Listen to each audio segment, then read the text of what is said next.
स्वागत है एक बार फिर से आप सभी का एग्जाम गुरुजी भाई अरविंद सर यूट्यूब चैनल में। इस वीडियो में कंप्लीट करेंगे सिंधु घाटी की सभ्यता यानी कि इंडस वैली सिविलाइजेशन से मोस्ट इम्पॉर्टेंट टॉप 50 क्वेश्चंस को। मेरे प्यारे भाई, इसमें वही क्वेश्चंस हैं जो आपके एग्ज़ाम में बार बार पूछे जाते हैं और आपके एग्ज़ाम में दोबारा पूछे जाएंगे। तो वीडियो बहुत ज़्यादा हेल्पफुल होने वाली है, शुरू से अंत तक ज़रूर देखिएगा। लास्ट में मैंने आप सभी से एक क्वेश्चन पूछा है, उसका आंसर आपको कमेंट सेक्शन में कमेंट करके बताना है। तो चलिए आज के इस इम्पॉर्टेंट वीडियो की शुरुआत करते हैं। मेरे प्यारे भाई, जल्दी जल्दी क्वेश्चन का आंसर दीजिएगा ताकि हम कम समय में अपने सभी प्रश्नों को कवर कर पाएँ।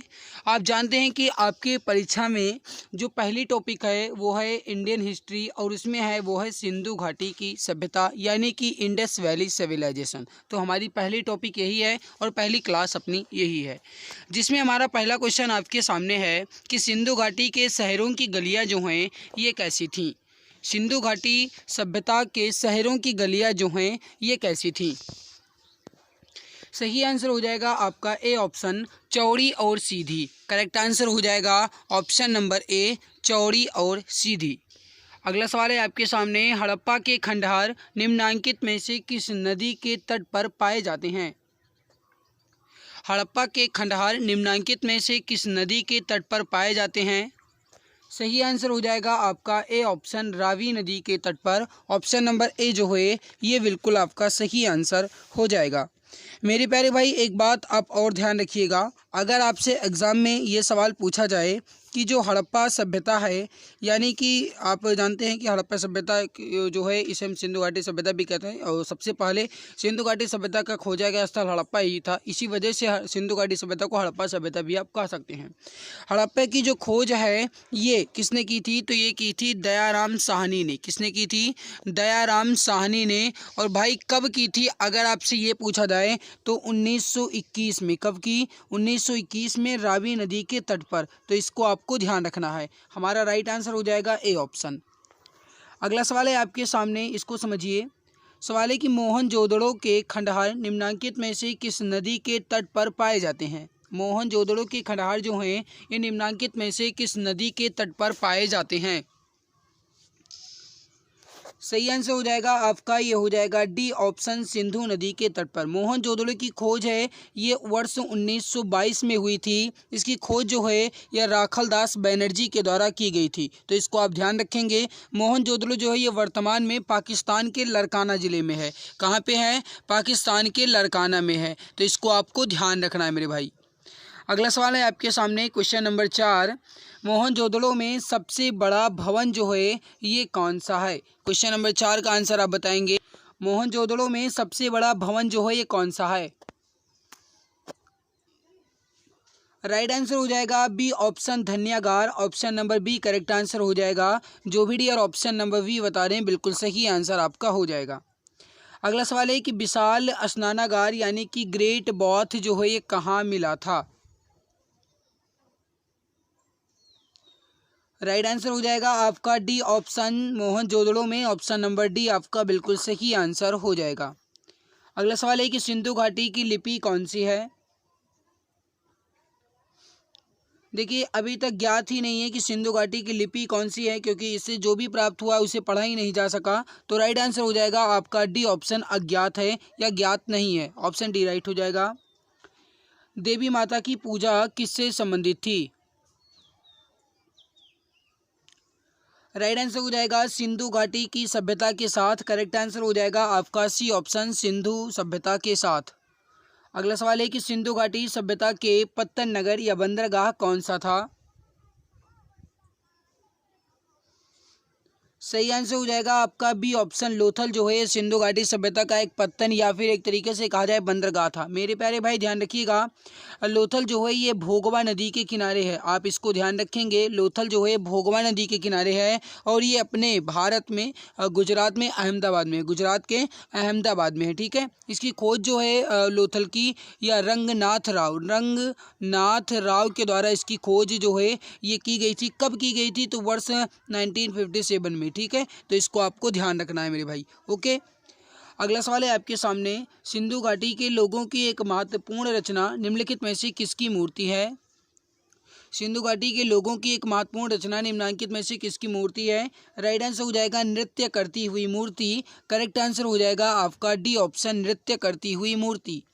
अगला सवाल है कि लोथल नामक स्थान पर निम्नोक्त सभ्यताओं में से किसका जहाजी माला घाट था? जहाजी माला घाट था। अभी आपने देखा कि बंदरगाह जो है ये सिंधु घाटी सभ्यता से ही मिला है, क्योंकि लोथल जो है सिंधु घाटी सभ्यता का एक पत्तन नगर था। राइट आंसर हो जाएगा आपका ए ऑप्शन, सिंधु घाटी। अगला सवाल है कि मोहनजोदड़ो में सबसे बड़ी इमारत जो है कौन सी है? इसका आंसर आप बताएंगे। राइट आंसर क्या हो जाएगा? सबसे बड़ी इमारत कौन सी है? सही आंसर हो जाएगा आपका बी ऑप्शन, ग्रेट ग्रेनरी यानी कि विशाल धन्यागार। राइट आंसर हो जाएगा आपका option number B, great granary. अगला सवाल है कि सिंधु सभ्यता या फिर सिंधु के अर्थव्यवस्था की जो ताकत थी ये कौन सी थी? राइट आंसर हो जाएगा सिंधु के अर्थव्यवस्था की ताकत जो है कृषि थी। करेक्ट आंसर हो जाएगा आपका ए ऑप्शन, कृषि। अगला सवाल है कि सिंधु घाटी की सभ्यता के लोग किसकी पूजा करते थे? सही आंसर हो जाएगा ऑप्शन नंबर बी, पशुपत की। ऑप्शन बी करेक्ट आंसर हो जाएगा, पशुपत की। अगला सवाल है आपके सामने, हड़प्पा टीले का सबसे पहले उल्लेख किसके द्वारा किया गया? वेरी वेरी इंपॉर्टेंट क्वेश्चन है, थोड़ा सा समझिएगा मेरे प्यारे भाई। हड़प्पा सभ्यता का जो सबसे पहले उल्लेख है ये किसके द्वारा किया गया? ये सवाल आपसे पूछा गया है, ये इंपॉर्टेंट क्वेश्चन है, तो थोड़ा सा समझिएगा और जल्दी से आंसर देने की कोशिश भी कीजिएगा।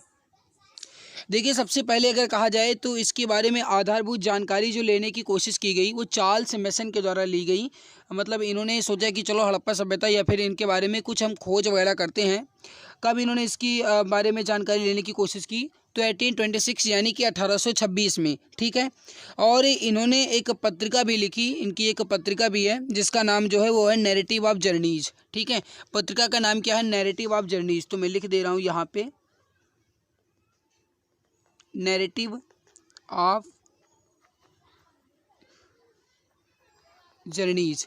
ये जो है इसमें इन्होंने इसका वर्णन भी किया है कि इन्होंने सबसे पहले इसके बारे में जानकारी लेने की कोशिश की थी। तो पत्रिका का नाम क्या है? नैरेटिव ऑफ जर्नीज, ठीक है। किसके द्वारा की गई थी? चार्ल्स मैसन द्वारा। अगला सवाल है आपके सामने, मोहनजोदड़ो का उत्खनन कार्य कब हुआ? अभी थोड़ी देर पहले मैंने आपको बताया था कि मोहनजोदड़ो की जो खोज है इसकी, मोहनजोदड़ो की इसकी खोज जो है ये 1922 यानी कि 1922 में हुई। और किसके द्वारा की गई थी? तो रैखलदास बनर्जी द्वारा। राइट हो जाएगा आपका डी ऑप्शन, 1922। अगला सवाल है कि पहली बार कपास उपजाने का श्रेय किस सभ्यता को जाता है? पहली बार कपास उपजाने का श्रेय किस सभ्यता को जाता है? राइट आंसर हो जाएगा ए ऑप्शन, सिंधु सभ्यता। करेक्ट आंसर हो जाएगा आपका ऑप्शन नंबर ए, सिंधु सभ्यता। अगला सवाल है कि सिंधु सभ्यता के लोग किस धातु से अपरिचित थे यानी अनफेमिलियर थे? राइट आंसर हो जाएगा, देखो तांबा और कांस्य और सोना से परिचित थे लेकिन लोहा से नहीं थे। लोहा जो है ये आगे चल कर के वैदिक सभ्यता से संबंधित रहा। वैदिक सभ्यता में इसकी खोज की गई और इसी वजह से वैदिक सभ्यता जो है थोड़ी सी विकसित हुई, है ना। तो वैदिक सभ्यता में कहा जाए तो लोहा की खोज हुई थी, है ना। तो ये लोहा जो है ये इससे सिंधु घाटी के लोग अपरिचित थे। सिंधु घाटी सभ्यता में तराजू कहाँ से पाया गया है? परहैप्स यही क्वेश्चन आपके थंबनेल में भी था। देखिए सिंधु सभ्यता में तराजू जो है कहाँ से पाया गया है? राइट आंसर हो जाएगा आपका ए ऑप्शन, लोथल से। करेक्ट आंसर क्या हो जाएगा आपका ऑप्शन नंबर ए, लोथल। जो भी डी और ऑप्शन ए बता रहे हैं बिल्कुल राइट हो जाएगा। अगला सवाल है कि सिंधु घाटी सभ्यता के लोगों का मुख्य भोजन क्या था? सही आंसर हो जाएगा आपका ए ऑप्शन, गेहूं और जौ। करेक्ट आंसर हो जाएगा ए ऑप्शन, गेहूं और जौ। अगला सवाल देखिए, क्लास में आगे बढ़ने से पहले आपको बता दें आप सभी मित्र के लिए जीके के 5000 क्वेश्चंस की ई बुक लॉन्च की गई है। इस पे आपको 60% का डिस्काउंट मिल रहा है। मात्र 39 रुपये में क्वेश्चंस की ई बुक आपको मिल जाएगी। और इसमें आपको history, geography, economic, constitution, science, physics, chemistry, biology और स्टैटिक जीके के 5000 क्वेश्चन के साथ एक्स्ट्रा पॉइंट्स मिलेंगे। ई बुक जो है आपकी इमेज एंड कलरफुल है। अगर आप इसे परचेज करना चाहते हैं तो ये दिए गए व्हाट्सएप नंबर पे आप व्हाट्सएप कीजिए 8948667652 8948667652 या फिर 8948667652 इस पे आप व्हाट्सएप कीजिए। यहाँ से आपको ये ई बुक मिल जाएगी। ये ई बुक जो है मेरे प्यारे भाई ये 5000 से अधिक क्वेश्चंस की ई बुक है। ये आपके एग्जाम्स में बहुत ज़्यादा हेल्प करेगी। वैसे मुझे उम्मीद ही नहीं पूरा विश्वास है, बहुत बेहतरीन तरीके से लिखी गई है। तो आप चाहें तो इस नंबर पर व्हाट्सएप करके इसे परचेज कर सकते हैं। आगे बढ़ते हैं अगला सवाल है कि मृतकों का टीला जो है किसे कहा गया है। सही आंसर हो जाएगा आपका सी ऑप्शन मोहनजोदड़ो को। मृतकों का टीला जो है ये मोहनजोदड़ो को कहा गया है। राइट आंसर हो जाएगा आपका ऑप्शन सी। अगला सवाल है कि हड़प्पा सभ्यता का कुल क्षेत्रफल कितना है। बहुत इंपॉर्टेंट सवाल है मेरे भाई, जल्दी से बताइए राइट आंसर यहाँ पे क्या हो जाएगा।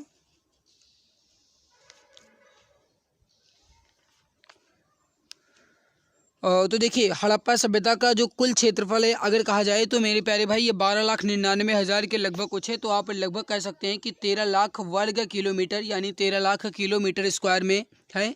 और इसका जो विस्तार है एक तरीके से कहा जाए तो भारत के उत्तरी पश्चिमी क्षेत्र में है ना। भारत के उत्तर पश्चिमी क्षेत्र में इसका विस्तार जो है सबसे ज़्यादा देखने को मिलता है मेरे भाई। अगला सवाल है आपके सामने, सिंधु घाटी सभ्यता का स्थल कालीबंगा जो है कहाँ स्थित है। कालीबंगा जो है सिंधु घाटी सभ्यता का एक स्थल है, ये कहाँ पे है। कालीबंगा जो है सिंधु घाटी सभ्यता का यह है राजस्थान में। राइट आंसर हो जाएगा आपका सी ऑप्शन। अगला सवाल है सिंधु सभ्यता में कितने नगर थे। इसका आंसर आप बताएंगे। राइट आंसर यहाँ पे क्या हो जाएगा। राइट आंसर हो जाएगा B option 6। Option number B correct answer आपका हो जाएगा। अगला सवाल है कि सिंधु घाटी में कितनी राजधानियाँ थीं। सही आंसर हो जाएगा आपका ए ऑप्शन 2। अगला सवाल है कि हड़प्पा सभ्यता किस युग की थी। मेरे प्यारे भाई अगर आपको मेहनत अच्छी लग रही है तो प्लीज़ अगर आप चैनल पे पहली बार विजिट किए हैं तो सब्सक्राइब जरूर कर लेना ताकि आने वाली हर एक नई वीडियो की नोटिफिकेशन समय से मिला करे। अगर आप चैनल पे पहली बार आए हैं तो सब्सक्राइब करके बेल बटन को सिलेक्ट ऑल पे जरूर क्लिक कीजिएगा ताकि आने वाली हर वीडियो की नोटिफिकेशन तो मिले ही, साथ में आपको इसका बेनिफिट मिल पाए। तो प्लीज़ आप सब्सक्राइब जरूर कर लीजिएगा।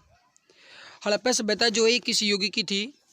राइट आंसर हो जाएगा आपका ए ऑप्शन कांस्य युग। ऑप्शन नंबर ए आपका बिल्कुल सही आंसर हो जाएगा। अगला सवाल है कि हड़प्पा सभ्यता के निवासी जो हैं कैसे थे। राइट आंसर हो जाएगा आपका सी ऑप्शन शहरी। ऑप्शन नंबर सी जो है ये बिल्कुल करेक्ट आंसर आपका हो जाएगा शहरी। अगला सवाल है आपके सामने, निम्नलिखित में से किस पदार्थ का उपयोग हड़प्पा काल की मुद्राओं के निर्माण के मुख्य रूप में किया गया है। हड़प्पा काल की जो मुद्राएं हैं इसके निर्माण में हम किस पदार्थ का इस्तेमाल करते थे।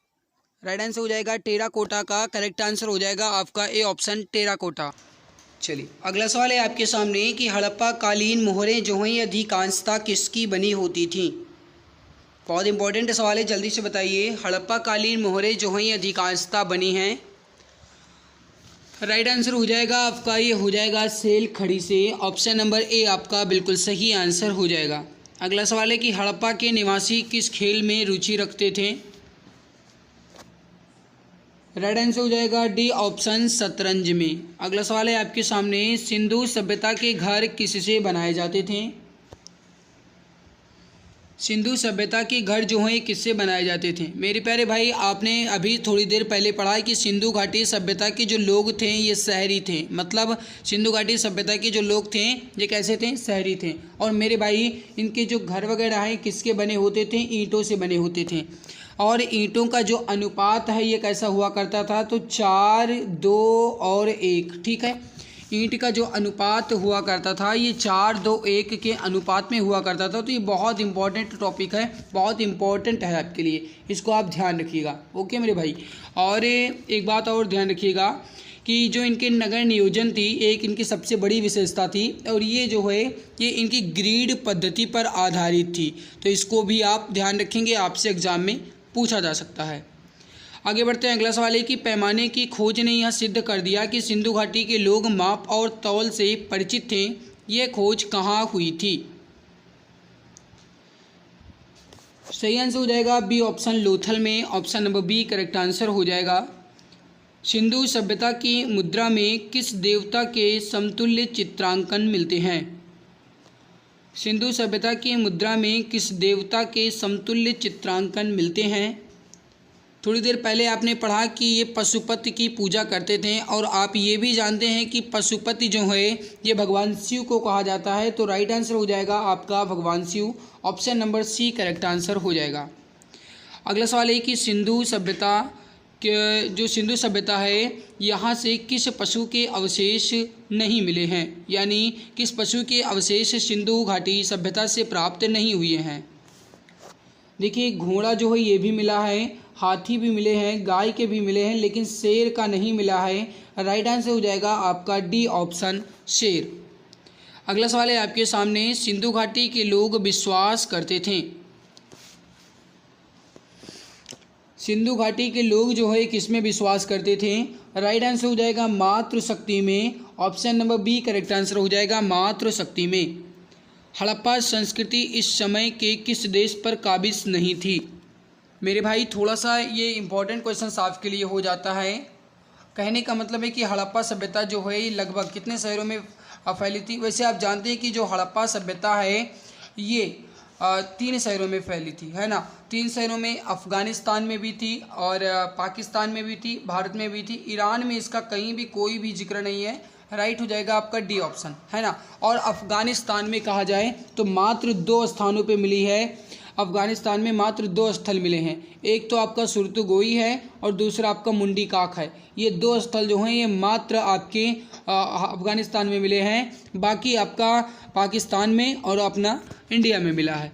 ओके, अगला सवाल है आपके सामने, मोहनजोदड़ो से मिली सड़कों की जो चौड़ाई है ये क्या हुआ करती थी।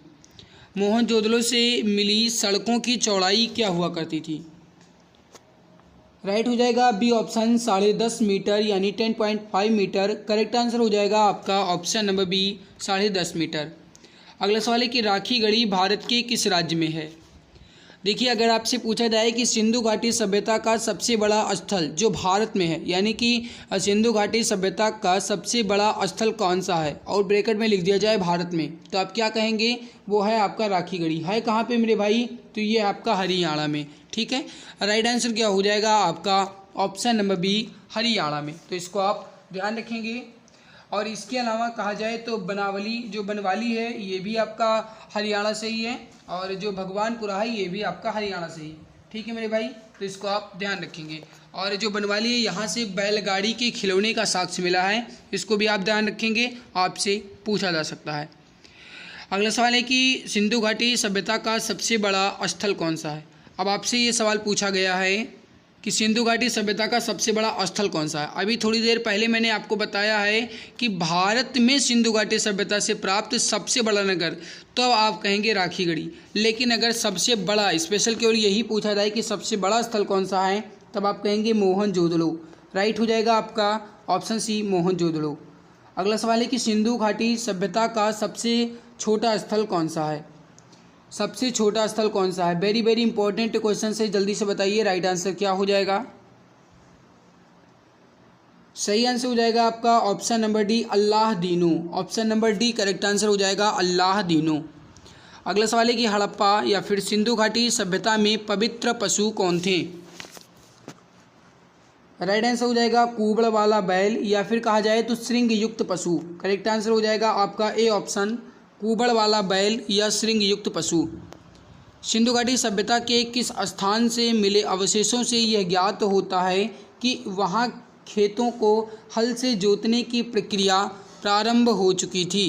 खेतों को हल से जोतने की प्रक्रिया प्रारंभ हो चुकी थी, मतलब कि जो हल के सिरा है या फिर हल से खेत के जोतने का जो रेखा है वो कहाँ से मिली थी, या फिर कहा जाए कि हल के जो रेखाएं हैं वो कहाँ से मिली थी, तो वो कालीबंगा से मिली थी मेरे भाई।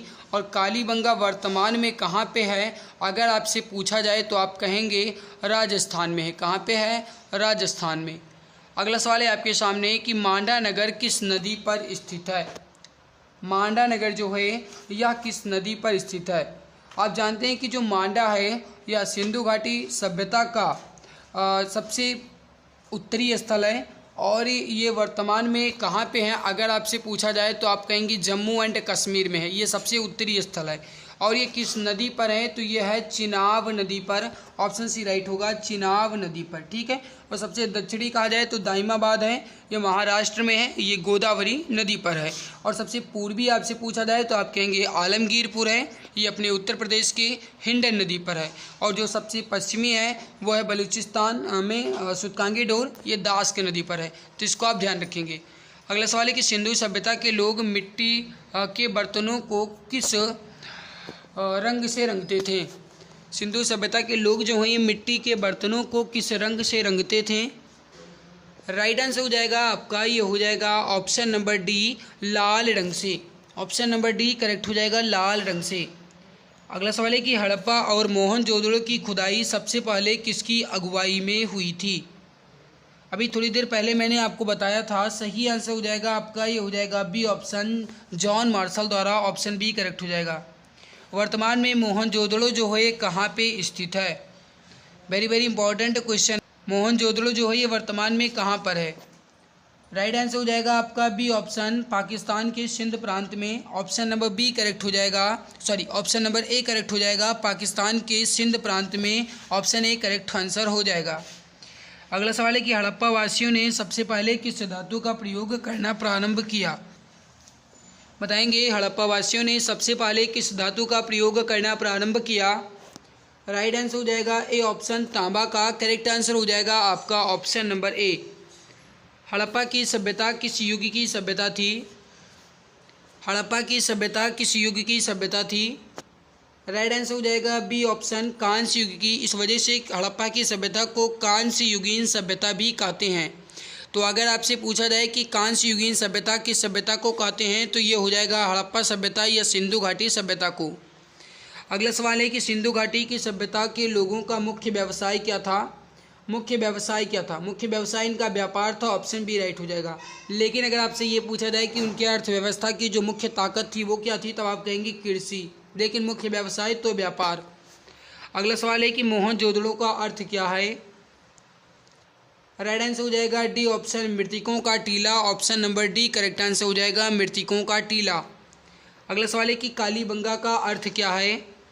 कालीबंगा भारत के वर्तमान में राजस्थान में है और इसका मतलब है कि काले रंग की चूड़ियाँ। Option number B correct answer हो जाएगा, काले रंग की चूड़ियाँ। ऑप्शन बी करेक्ट हो जाएगा। ये लास्ट क्वेश्चन है, हड़प्पा सभ्यता के किस नगर को सिंध का बाग कहा जाता है या कहा जाता था। राइट आंसर हो जाएगा मोहनजोदड़ो को हड़प्पा सभ्यता का सिंध का बाग कहा जाता था। राइट आंसर हो जाएगा आपका ए ऑप्शन। आइए शुरू करते हैं आज के इस इम्पोर्टेंट क्लास को। पहला क्वेश्चन है कि वेदों की संख्या कितनी है। इसका आंसर आपको बताना है। वेदों की संख्या जो है कितनी है। सही आंसर हो जाएगा आपका डी ऑप्शन, 4। वेदों की संख्या जो है ये 4 है। अगला सवाल है कि सबसे पुराना वेद कौन सा है। सही आंसर हो जाएगा ए ऑप्शन, ऋग्वेद। ये सबसे पुराना वेद है। अगला सवाल है ऋग्वेद में कुल कितने मंडल हैं। सही आंसर हो जाएगा ऑप्शन बी, 10। ऋग्वेद में कुल 10 मंडल हैं। अगला सवाल है गायत्री मंत्र का उल्लेख किस वेद में है। सही आंसर हो जाएगा ऋग्वेद में गायत्री मंत्र का उल्लेख है। ए ऑप्शन राइट हो जाएगा। अगला सवाल है गायत्री मंत्र का उल्लेख ऋग्वेद के किस मंडल में है। सही आंसर हो जाएगा सी ऑप्शन, तीसरे मंडल में। करेक्ट आंसर हो जाएगा ऑप्शन सी। अगला सवाल है ऋग्वेद में सबसे पवित्र नदी किसे कहा गया है। सही आंसर हो जाएगा ऑप्शन सी, सरस्वती नदी को ऋग्वेद में सबसे पवित्र नदी माना जाता है। राइट आंसर हो जाएगा आपका, वो हो जाएगा सी ऑप्शन, सरस्वती नदी। अगला सवाल है सबसे नया वेद कौन सा है।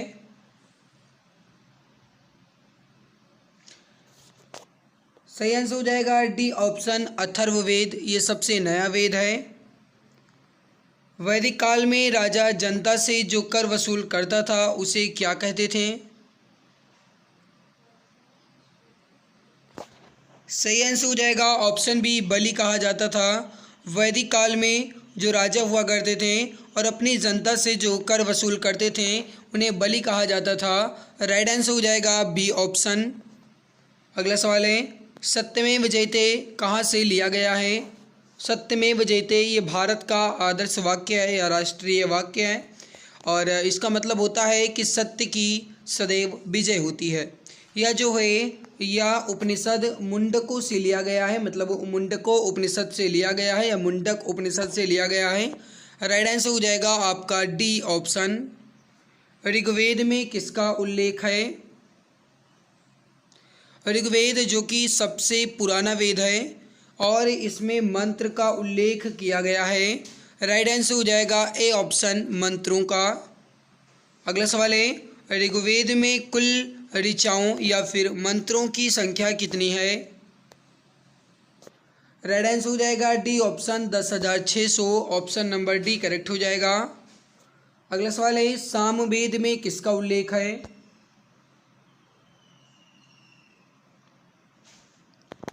सही आंसर हो जाएगा आपका डी ऑप्शन, संगीत का। सामवेद में संगीत के उल्लेख किए गए हैं, इसी वजह से सामवेद को संगीत का वेद भी कहते हैं। या फिर संगीत का जनक जो है या किस वेद को कहा जाता है तो वो सामवेद को कहा जाता है। इस बात को आप ध्यान रखेंगे, एग्जाम में आपसे पूछा जा सकता है। अगला सवाल है, भारतीय संगीत का जनक किस वेद को कहते हैं? अभी जस्ट मैंने आपको बताया है, तो देखते हैं इसका आंसर कौन कौन सही बताता है। भारतीय संगीत का जनक किस वेद को कहा जाता है? राइट आंसर हो जाएगा बी ऑप्शन, सामवेद को। परफेक्ट आंसर हो जाएगा आपका सामवेद को। राइट आंसर हो जाएगा ऑप्शन बी।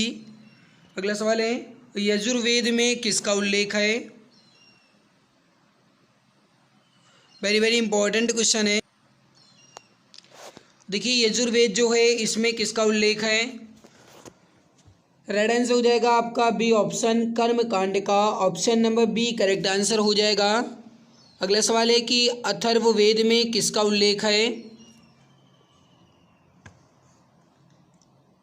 अथर्ववेद में रोग निवारण व जादू टोना का उल्लेख किया गया है।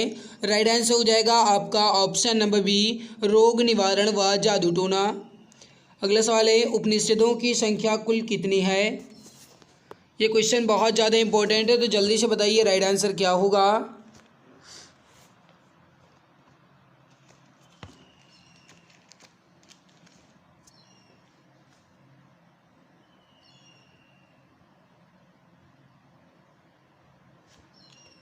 समझिएगा, उपनिषदों की संख्या जो है कुल मिलाकर के वो है 108।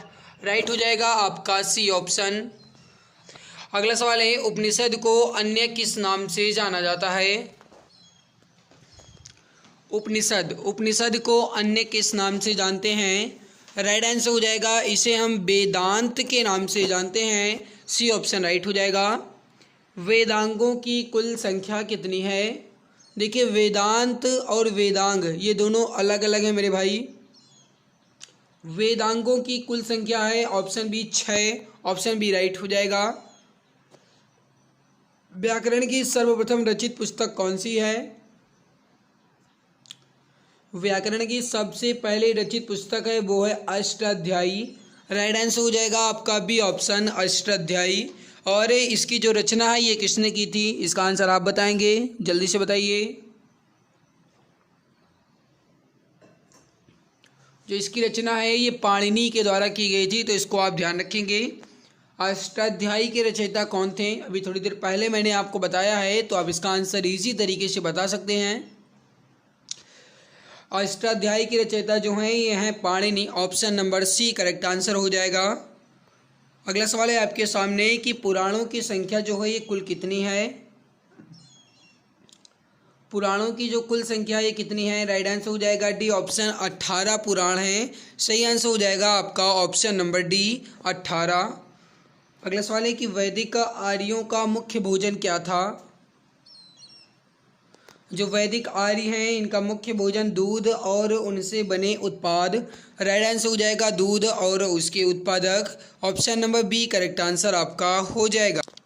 गाइज इसके पहले अपनी सिंधु घाटी सभ्यता चैप्टर जो है कंप्लीट हो गया है। अगर आप उसे देखना चाहते हैं तो वीडियो के नीचे डिस्क्रिप्शन में लिंक है या फिर ऊपर आई बटन पे भी लिंक है, वहां से आप उस वीडियो को देख सकते हैं और अपना वो चैप्टर भी कंप्लीट कर सकते हैं। इसी तरीके से हम अपने सभी चैप्टर को कंप्लीट कर लेंगे और आपका जीके जो है ये पूरी तरीके से मजबूत हो जाएगा। आगे बढ़ते हैं। अगला सवाल है, निम्नलिखित में से कौन सा अन्य मनुष्य द्वारा सबसे पहले प्रयोग में लाया गया? राइट आंसर हो जाएगा आपका ए ऑप्शन जौ। जौ जो है ये सबसे पहले प्रयोग में लाया जाने वाला फसल है या फिर अन्य है। राइट आंसर हो जाएगा आपका ए ऑप्शन जौ।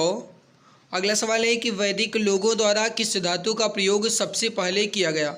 अब इसमें बच्चे बहुत कंफ्यूज होते हैं। भाई देखो, हमसे ये सवाल पूछा गया है कि वैदिक आर्यों द्वारा या वैदिक लोगों द्वारा किस धातु का प्रयोग सबसे पहले किया गया। भाई आप जानते हैं कि तांबा धातु जो है ये सबसे पहले मानव द्वारा प्रयोग किया गया और तांबा धातु जो है ये सिंधु घाटी सभ्यता में ही इसकी खोज हो चुकी थी। इस वजह से अगर कहा जाए कि सबसे पहले प्रयोग किस धातु का प्रयोग किया था तो वो हो जाएगा तांबा। लेकिन अगर कहा जाए कि इन्होंने खोज किसकी की थी तो वैदिक सभ्यता के लोग जो थे या वैदिक जो आर्य थे उन्होंने लोहा की खोज की थी। लेकिन प्रयोग जब कहा जाएगा तब आप तांबा कहेंगे और जब खोज कहा जाएगा तब आप लोहा कहेंगे। इस दो बात को आप ध्यान रखिएगा, इसमें बच्चे बहुत कंफ्यूज होते हैं मेरे भाई। अगला सवाल है कि वेद शब्द का अर्थ क्या है? वेद शब्द का अर्थ क्या है? राइट आंसर हो जाएगा सी ऑप्शन ज्ञान। वेद शब्द का अर्थ क्या है? ज्ञान है। राइट आंसर हो जाएगा आपका सी ऑप्शन। अगला सवाल है कि आर्य सभ्यता में मनुष्य के जीवन के आयु के अवरोही क्रमानुसार कौन सा सही है? आर्य सभ्यता में मनुष्य के जीवन के आयु के अवरोही क्रमानुसार कौन सा सही है? मेरे प्यारे भाई थोड़ा सा यहाँ पे गलत लिखा गया है, अवरोही नहीं आरोही होना चाहिए, तो ये थोड़ा सा गलत है, तो मैं इसको यहाँ पे सही लिख दे रहा हूँ मेरे भाई, माफ़ कीजिएगा। फिर वही लिख रहा है आरोही। आरोही का मतलब होता है मेरे भाई कि बढ़ते हुए क्रम में, मतलब 1 2 3 4 5 ये है आपका आरोही क्रम, और 5 6 3 2 4 इस तरीके से जो है आपका मतलब 1 से लेकर 10 तक अगर आप करते हैं तो वो हो जाएगा आपका आरोही क्रम, और 10 से लेकर आप 1 तक करते हैं तो वो हो जाएगा आपका अवरोही क्रम। मतलब छोटे से बड़े में जाने के लिए आरोही और बड़े से छोटे में आने के लिए वो हो जाएगा अवरोही। ठीक है मेरे भाई, तो हमसे आरोही क्रम यहाँ पे पूछा गया है। आरोही क्रम में बात करें तो सबसे पहले आपका होगा ब्रह्मचर्य, उसके बाद गृहस्थ, उसके बाद वानप्रस्थ और उसके बाद संन्यास। ठीक है, ये आपका हो जाएगा आरोही क्रम। और अगर अवरोही कहा जाए तो वही आपका पहले संन्यास, फिर वानप्रस्थ, फिर गृहस्थ, फिर ब्रह्मचर्य होगा। ओके, अगला सवाल है कि आरंभिक वैदिक कला में वर्ण व्यवस्था जो है किस पर आधारित थी? मेरे भाई मैं आपसे एक सवाल पूछता हूँ, अगर आप इसकी PDF चाहते हैं या फिर बहुत सारे बच्चों ने हमारे पास मैसेज किया कि सर इसकी PDF कहाँ मिलेगी, PDF कहाँ मिलेगी, तो मैंने आपसे पूछा है कि अगर आप इसकी PDF चाहते हैं तो कमेंट में बताइएगा कि हाँ मैं इसकी PDF चाहता हूँ। और मेरे भाई PDF जो है ये मिलती कहाँ पे है तो वो भी मैं आपको बता देता हूँ। टेलीग्राम चैनल आप जानते होंगे, टेलीग्राम चलाते होंगे, exam Guruji by Arvind sir के नाम से टेलीग्राम चैनल बना है, वहाँ पे आप जाइए, वहाँ से आपको इसकी PDF जो है ये विद आंसर के साथ मिल जाएगी। Telegram channel exam Guruji by Arvind sir को ज्वाइन कर लीजिएगा, वहाँ से आपको इसकी PDF जो है ये मिल जाएगी। आरंभिक वैदिक कला में वर्ण व्यवस्था जो है ये उनके व्यवसाय पर आधारित थी। राइट हो जाएगा आपका सी ऑप्शन। आर्यों को एक जाति कहने वाला पहला यूरोपियन कौन था? आर्यों को एक जाति कहने वाले पहले यूरोपियन कौन थे? राइट आंसर हो जाएगा मैक्स मूलर। मैक्स मूलर जो हैं इन्होंने आर्यों को पहले एक जाति कहा। राइट आंसर हो जाएगा आपका सी ऑप्शन। आर्य जनजातियों की पराधीनतम बस्ती कहाँ है? ये आर्य लिखा है मेरे भाई, आर्य जनजातियों की पराधीनतम बस्ती जो है ये कहाँ पे है? इसका आंसर आप बताएंगे। ये आर्य लिखा है, ठीक है मेरे भाई, वो जल्दी फल्दी में ना टाइप करो तो ये हो जाता है, और वह भी आप जानते हैं मेरे भाई कि बहुत ज़्यादा क्वेश्चंस जो हैं टाइप करने पड़ते हैं। आर्य जनजातियों की पराधीनतम बस्ती जो है ये सप्त सिंधु प्रदेश में है। राइट आंसर हो जाएगा आपका डी ऑप्शन, सप्त सिंधु। अगला सवाल है कि उपनिषद क्या है? उपनिषद जो है ये क्या है? राइट आंसर हो जाएगा आपका डी ऑप्शन, हिंदू दर्शन के स्रोत। ऑप्शन नंबर डी करेक्ट हो जाएगा, हिंदू दर्शन का स्रोत। अगला सवाल है, रामायण के रचयिता कौन है? छोटा करना पड़ेगा। बताइए रामायण के रचयिता कौन है? सही आंसर हो जाएगा आपका B option, Valmiki. Option number B correct answer हो जाएगा, वाल्मीकि। रामायण में कुल कितने कांड हैं?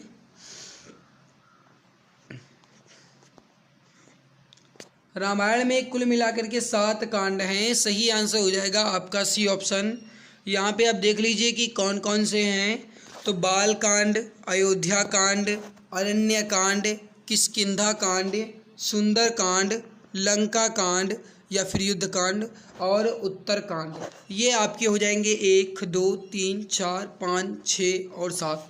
ये आपके 7 कांड हैं रामायण में। और मेरे भाई एक बात आप और ध्यान रखिएगा, आपसे एग्जाम में पूछा जाए कि किस कांड को युद्ध कांड के नाम से भी जाना जाता है, तो आप क्या कहेंगे? लंका कांड को युद्ध कांड भी कहा जाता है। तो इसको आप ध्यान रखिएगा। मैं इसको हाईलाइट कर दे रहा हूँ और पीडीएफ जो है ये आपको वहीं पे मिल जाएगी, ठीक है। मैं इसको हाईलाइट करके भेज दूंगा। अगला सवाल है कि महाभारत के रचयिता कौन है? महाभारत के रचयिता कौन है? राइट आंसर हो जाएगा ए ऑप्शन, वेद व्यास। महाभारत के रचयिता जो हैं ये कौन हैं? वेद व्यास हैं। ए ऑप्शन राइट हो जाएगा। अर्थशास्त्र के रचयिता कौन हैं? अर्थशास्त्र के रचयिता कौन हैं? राइट हो जाएगा आपका डी ऑप्शन, कौटिल्य। ध्यान रखिएगा कि कौटिल्य को विष्णुगुप्त और चाणक्य के नाम से भी जाना जाता है। कौटिल्य को विष्णुगुप्त या चाणक्य के नाम से भी जाना जाता है, तो इसको आप ध्यान रखेंगे। मेघदूत के रचयिता कौन है? मेघदूत के रचयिता कौन है? राइट आंसर हो जाएगा मेघदूत के रचयिता जो हैं ये हैं कालिदास। राइट आंसर हो जाएगा आपका वो हो जाएगा option number C, Kalidas. Kalidas की प्रथम रचना क्या थी? कालिदास की जो पहली रचना है ये क्या थी? राइट आंसर हो जाएगा Ritu Samharam. Option number D correct answer हो जाएगा, Ritu Samhar. Option number D correct answer हो जाएगा। ऋग्वेद के रचयिता या फिर रचनाकार कौन है? वेरी वेरी इंपॉर्टेंट क्वेश्चन है मेरे भाई, जल्दी से बताइए। ऋग्वेद के रचनाकार हैं वो हैं Dhanvantari. Option number B correct answer हो जाएगा, धन्वंतरी। अगला सवाल है यजुर्वेद के रचनाकार कौन हैं?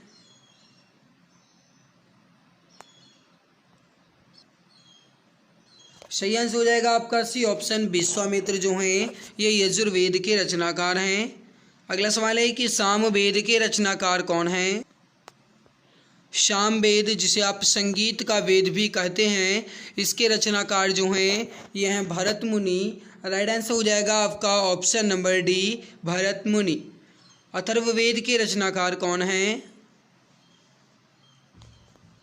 सही आंसर हो जाएगा आपका A option, Vishwakarma.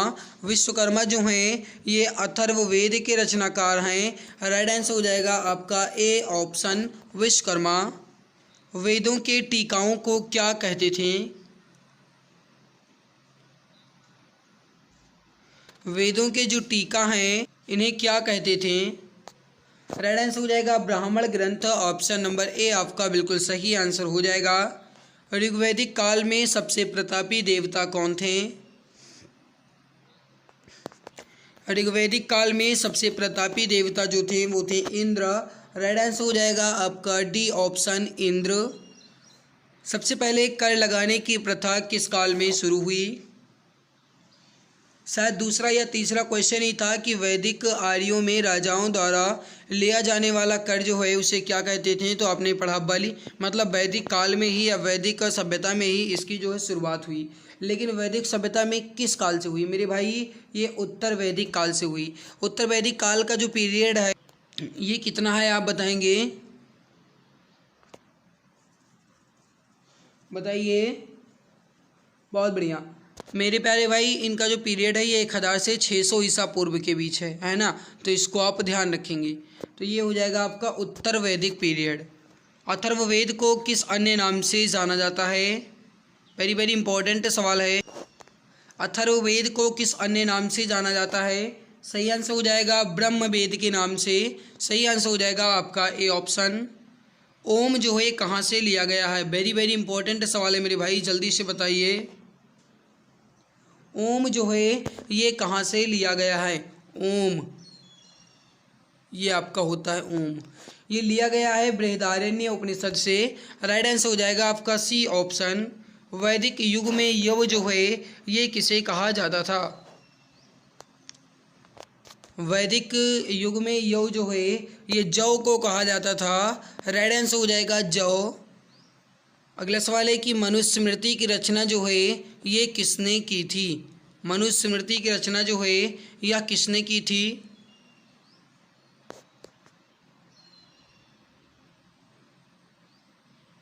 Right answer हो जाएगा ऑप्शन नंबर बी, मनु के द्वारा की गई थी। Option number B correct answer आपका हो जाएगा। अगला सवाल है कि योग दर्शन का प्रतिपादन जो है यह किसने किया था? योग दर्शन का प्रतिपादन जो है ये किसके द्वारा किया गया था?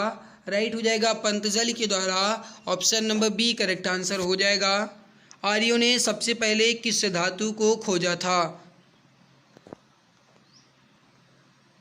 देखो अभी थोड़ी देर पहले मैंने आपको बताया कि अगर आपसे पूछा जाए कि आर्यों द्वारा प्रयोग में लाई जाने वाली पहली धातु, तब आप कहेंगे तांबा, लेकिन जब खोजा आपसे पूछा जाएगा तब आप कहेंगे लोहा।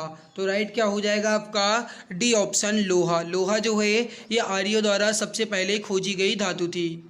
कृष्ण भक्ति का प्रथम एवं प्रधान ग्रंथ किसे माना जाता है?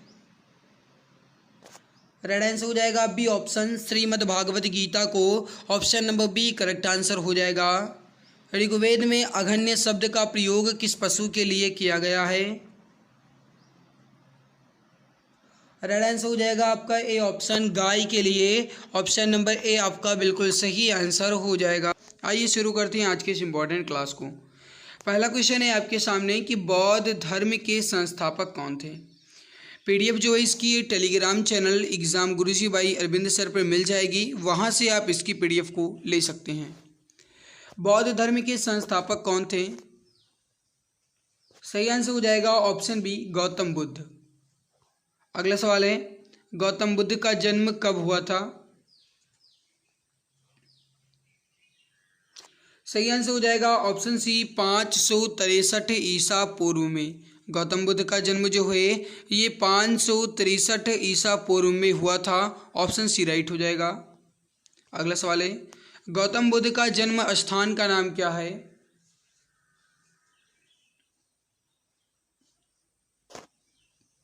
रेड आंसर हो जाएगा कपिलवस्तु के लुम्बिनी। करेक्ट आंसर हो जाएगा आपका ए ऑप्शन। अगला सवाल है, किसे लाइट ऑफ एशिया के नाम से जाना जाता है? लाइट ऑफ एशिया के नाम से किसे जानते हैं?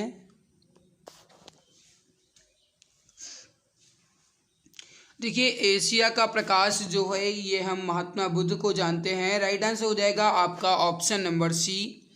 मेरे प्यारे भाई ध्यान दीजिएगा, अगर आपसे ये सवाल पूछा जाए कि लाइट ऑफ एशिया जो है पुस्तक, इसके लेखक कौन है, तब आप बताएंगे एडविन अर्नालू।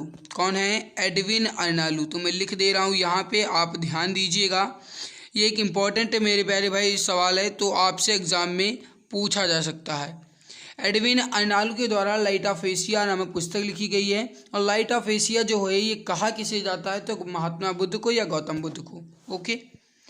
अगला सवाल है कि गौतम बुद्ध के बचपन का नाम क्या था? इंपॉर्टेंट सवाल है मेरे भाई, जल्दी से बताइए राइट आंसर क्या हो जाएगा। देखिए सही आंसर हो जाएगा आपका डी ऑप्शन, सिद्धार्थ।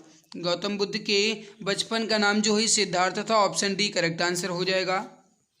अगला सवाल है कि गौतम बुद्ध के पिता का क्या नाम था? गौतम बुद्ध के पिता का क्या नाम था? राइट आंसर हो जाएगा ऑप्शन बी, सिद्धोधन।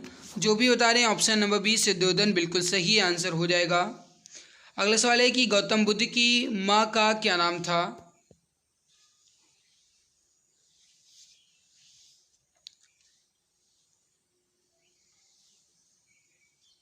सही आंसर हो जाएगा ऑप्शन सी, माया देवी। गौतम बुद्ध की माँ का जो नाम था ये माया देवी था। Option number C correct answer आपका हो जाएगा। अगला सवाल है कि गौतम बुद्ध के सौतेली माँ का नाम क्या था? ध्यान दीजिएगा, कभी कभी ये सौतेली माँ लिखता है और कभी कभी एग्जाम्स में मौसी भी लिखकर पूछा जा सकता है। गौतम बुद्ध की सौतेली माँ या मौसी का नाम क्या था? तो ये था प्रजापति गौतमी, क्योंकि आप जानते हैं कि जो इनका लालन पालन है ये इनकी मौसी प्रजापति गौतमी के द्वारा ही किया गया था, इस वजह से इन्हें सौतेली माँ भी कहा गया है। तो राइट आंसर हो जाएगा आपका सी ऑप्शन, प्रजापति गौतमी। अगला सवाल है कि महात्मा बुद्ध की पत्नी का क्या नाम था? महात्मा बुद्ध की जो पत्नी है उनका नाम यशोधरा था। राइट आंसर हो जाएगा यशोधरा। जो भी डियर बता रहे हैं ऑप्शन नंबर बी बिल्कुल सही आंसर हो जाएगा। अगला सवाल है कि गौतम बुद्ध के पुत्र का क्या नाम था? राइट आंसर हो जाएगा आपका option number C, Rahul. Gautam Buddha के जो पुत्र थे उनका नाम जो है ये राहुल था। मेरे प्यारे भाई, आपसे अगर एग्ज़ाम में ये सवाल पूछा जाए कि जो गौतम बुद्ध हैं इनके जो पुत्र का नाम था राहुल, इसका अर्थ क्या है, तो आप क्या बताएंगे? मतलब इन्होंने जो अपने पुत्र का नाम राहुल रखा, इसका मतलब क्या है? तो इसका मतलब ये था एक और बंधन, एक और बंधन, ये था राहुल का अर्थ। ठीक है, क्योंकि जो गौतम बुद्ध हैं ये चाहते थे कि ये इन सांसारिक मोह माया के बंधन से छूट जाएं, यानी कि इनसे दूर हो जाएं। लेकिन इनकी जब शादी हुई और इनको जब एक पुत्र की प्राप्ति हुई, नाम रखा गया राहुल, तो उसका अर्थ निकाला गया, तो निकला एक और बंधन। ठीक है, तो इसको आप ध्यान रखेंगे। और इनका जो विवाह है गौतम बुद्ध जी का, ये यशोधरा के साथ 16 वर्ष की आयु में ही हो गया था। ठीक है, तो इसको भी आप ध्यान रखेंगे, आपसे एग्ज़ाम में पूछा जा सकता है। अगला सवाल है कि गौतम बुद्ध के सारथी का नाम क्या था? गौतम बुद्ध के जो सारथी थे उनका नाम क्या था? राइट आंसर हो जाएगा Channa. Option number C correct answer हो जाएगा, चन्ना। ये जो है गौतम बुद्ध के सारथी का नाम था। अगला सवाल है आपके सामने कि गौतम बुद्ध कितने वर्ष की अवस्था में गृह त्याग कर सत्य की खोज में निकल पड़े?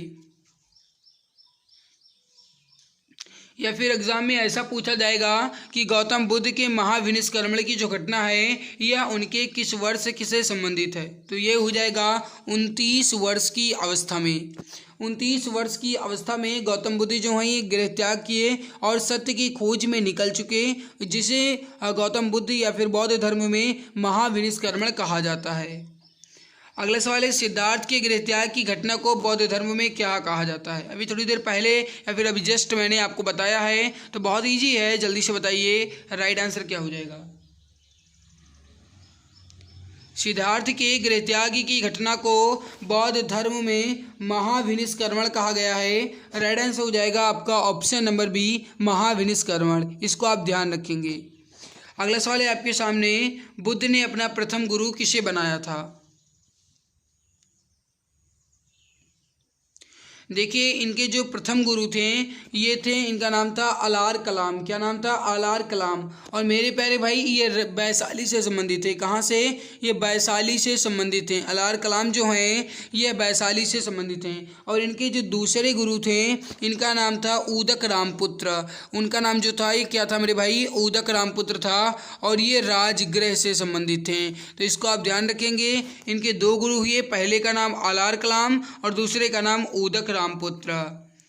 बुद्ध ने अपना प्रथम गुरु से कौन सी शिक्षा प्राप्त की थी? बुद्ध ने अपने प्रथम गुरु से कौन सी शिक्षा प्राप्त की थी? राइट आंसर हो जाएगा सांख्य दर्शन की। करेक्ट आंसर हो जाएगा आपका बी ऑप्शन, सांख्य दर्शन। अगला सवाल है आपके सामने, गौतम बुद्ध के दूसरे गुरु का नाम क्या था?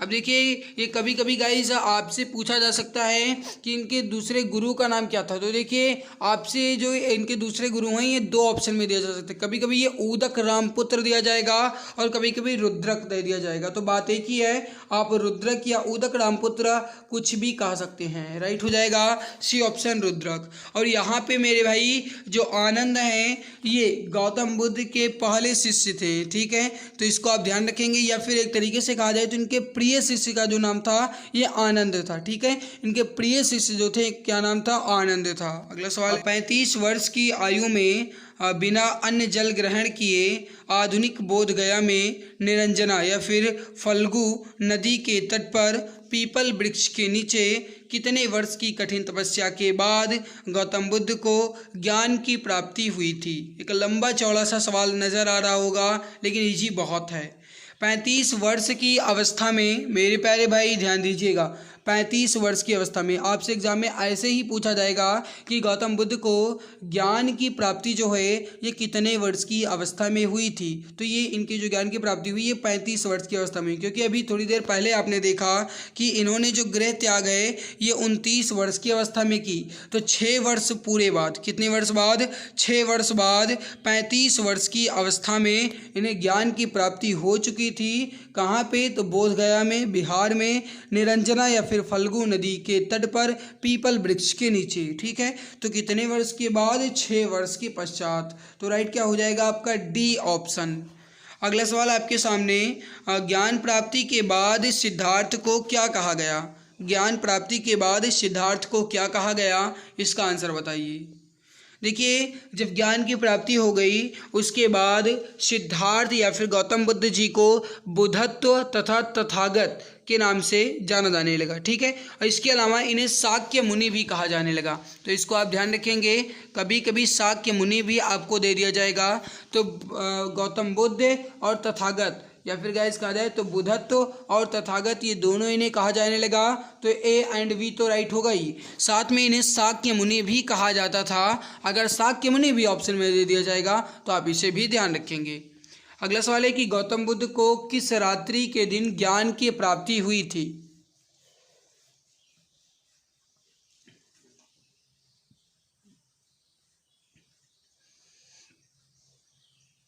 मेरे प्यारे भाई सही आंसर जो हो जाएगा ये हो जाएगा आपका डी ऑप्शन, वैशाख पूर्णिमा के दिन। ध्यान रखिएगा, इनका जो अधिकतर मतलब घटनाएं घटी, जो कुछ भी हुआ इनका मतलब ज्ञान की प्राप्ति हुई या फिर कहा जाए इनका जन्म हुआ और या फिर कहा जाए एक तरीके से तो इनकी मृत्यु हुई, ये सब कुछ जो है मेरे प्यारे भाई ये वैशाख पूर्णिमा के दिन ही हुआ था। ठीक है, तो ये एक अजब सी बात है। इसी वजह से वैशाख पूर्णिमा को बुद्ध पूर्णिमा के नाम से भी जाना जाता है। तो इसको आप ध्यान रखेंगे। गौतम बुद्ध ने अपना पहला उपदेश जो है कहाँ दिया था। गौतम बुद्ध ने अपना पहला उपदेश जो है ये कहाँ पे दिया था। मेरे भाई ध्यान रखिएगा, गौतम बुद्ध ने अपना जो पहला उपदेश है ये सारनाथ में दिया, जो कि एक तरीके से कहा जाए तो ऋषिपत्तनम में है। सारनाथ ऋषिपत्तनम में है, तो अभी अगर सारनाथ नहीं दिया जाता है तो आप ऋषिपत्तनम को टिक कर सकते हैं। गौतम बुद्ध ने अपना पहला उपदेश जो है सारनाथ में दिया। और सबसे अधिक उपदेश अगर आपसे पूछा जाए तो आप कहेंगे श्रावस्ती में दिया गया था सबसे अधिक उपदेश, जो कि कौशल महाजनपद की कैपिटल हुआ करती थी। तो मेरे प्यारे भाई सबसे अधिक पूछा जाएगा तो श्रावस्ती और सबसे पहले पूछा जाएगा तो सारनाथ। उपदेश देने की इस घटना को क्या कहा जाता है। गौतम बुद्ध के उपदेश देने की घटना को क्या कहा जाता है। राइट आंसर जो हो जाएगा ये हो जाएगा धर्म चक्र प्रवर्तन। गौतम बुद्ध के उपदेश देने की घटना को धर्म चक्र प्रवर्तन के नाम से जानते हैं। राइट आंसर जो हो जाएगा आपका ये हो जाएगा ऑप्शन नंबर सी, धर्म चक्र प्रवर्तन। अगला सवाल है, महात्मा बुद्ध ने अपने उपदेश को किस भाषा में दिया।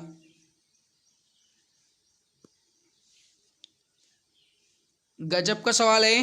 राइट आंसर हो जाएगा आपका पाली भाषा में। करेक्ट आंसर हो जाएगा सी ऑप्शन, पाली भाषा में। अगला सवाल है, बौद्ध धर्म के त्रिरत्न कौन कौन से हैं। बौद्ध धर्म के त्रिरत्न कौन कौन से हैं। मेरे प्यारे भाई राइट हो जाएगा बुद्ध, धम्म और संघ। बुद्ध, धम्म और संघ जो हैं ये गौतम बुद्ध या फिर बौद्ध धर्म के त्रिरत्न हैं। राइट आंसर हो जाएगा आपका ए ऑप्शन। जो भी डियर ऑप्शन नंबर ए बता रहे हैं बिल्कुल सही आंसर आपका हो जाएगा। अगला सवाल है, बौद्ध धर्म में प्रविष्टि को क्या कहा जाता था। सही आंसर हो जाएगा ऑप्शन नंबर डी, उपसंपदा। प्रविष्टि को उपसंपदा कहा जाता था। बुद्ध के अनुसार देवतागण भी किस सिद्धांत के अंतर्गत आते हैं। बुद्ध के अनुसार देवतागण जो हैं ये किस सिद्धांत के अंतर्गत आते हैं, इसका आंसर आप बताएंगे। रेड आंसर हो जाएगा कर्म के अंतर्गत, सही आंसर हो जाएगा ए ऑप्शन कर्म के अंतर्गत। अगला सवाल है, बुद्ध ने तृष्णा की घटना को क्या कहा है? बुद्ध ने तृष्णा की घटना को क्या कहा है? रेड आंसर हो जाएगा निर्वाण कहा गया है। सही आंसर हो जाएगा आपका ऑप्शन ए निर्वाण। जो भी बता रहे ऑप्शन ए बिल्कुल राइट हो जाएगा। बुद्ध के अनुयायी कितने भागों में बटे थे? बहुत इंपॉर्टेंट सवाल है मेरे भाई, जल्दी से बताइए सही आंसर क्या हो जाएगा।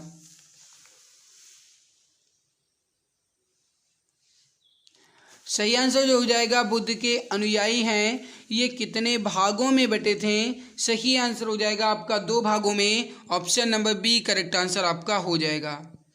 अगला सवाल है, जिस स्थान पर बुद्ध ने ज्ञान की प्राप्ति की थी वह स्थान क्या कहलाया?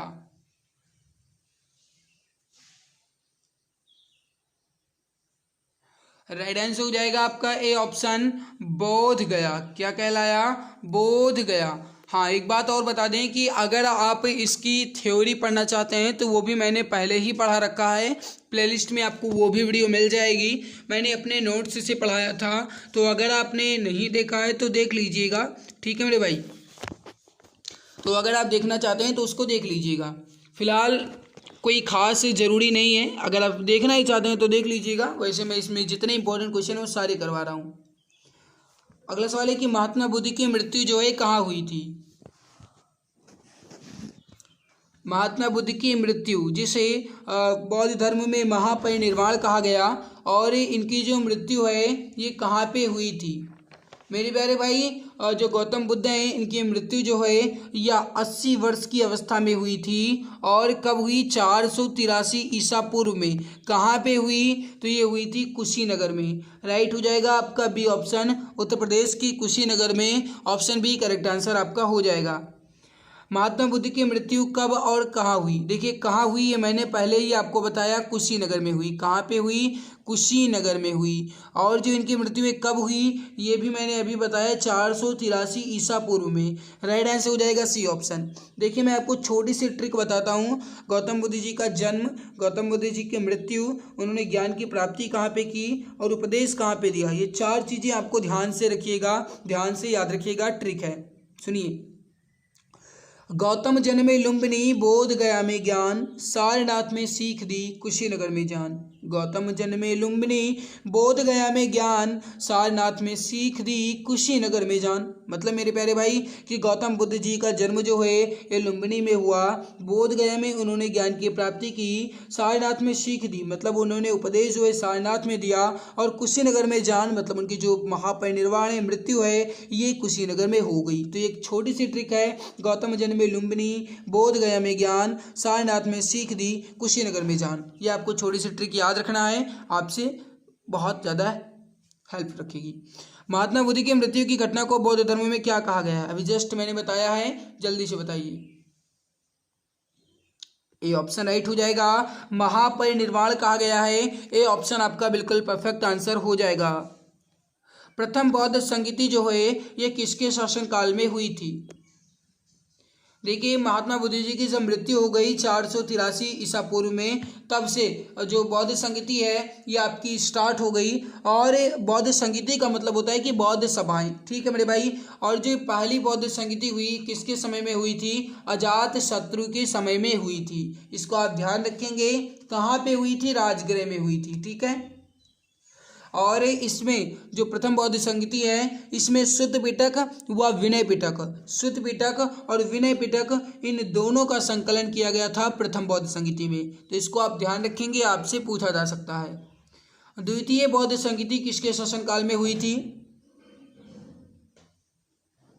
देखिए जो द्वितीय बौद्ध संगीति हुई ये 383 ईसा पूर्व में हुई, कालाशोक के शासनकाल में। किसके शासनकाल में? कालाशोक के शासनकाल में। अध्यक्षता पूछा जाए तो सावाकामी की अध्यक्षता में, ठीक है। इसको आप ध्यान रखेंगे। और इसमें जो द्वितीय बौद्ध संगीति हुई इसमें बौद्ध धर्म का विभाजन हो गया।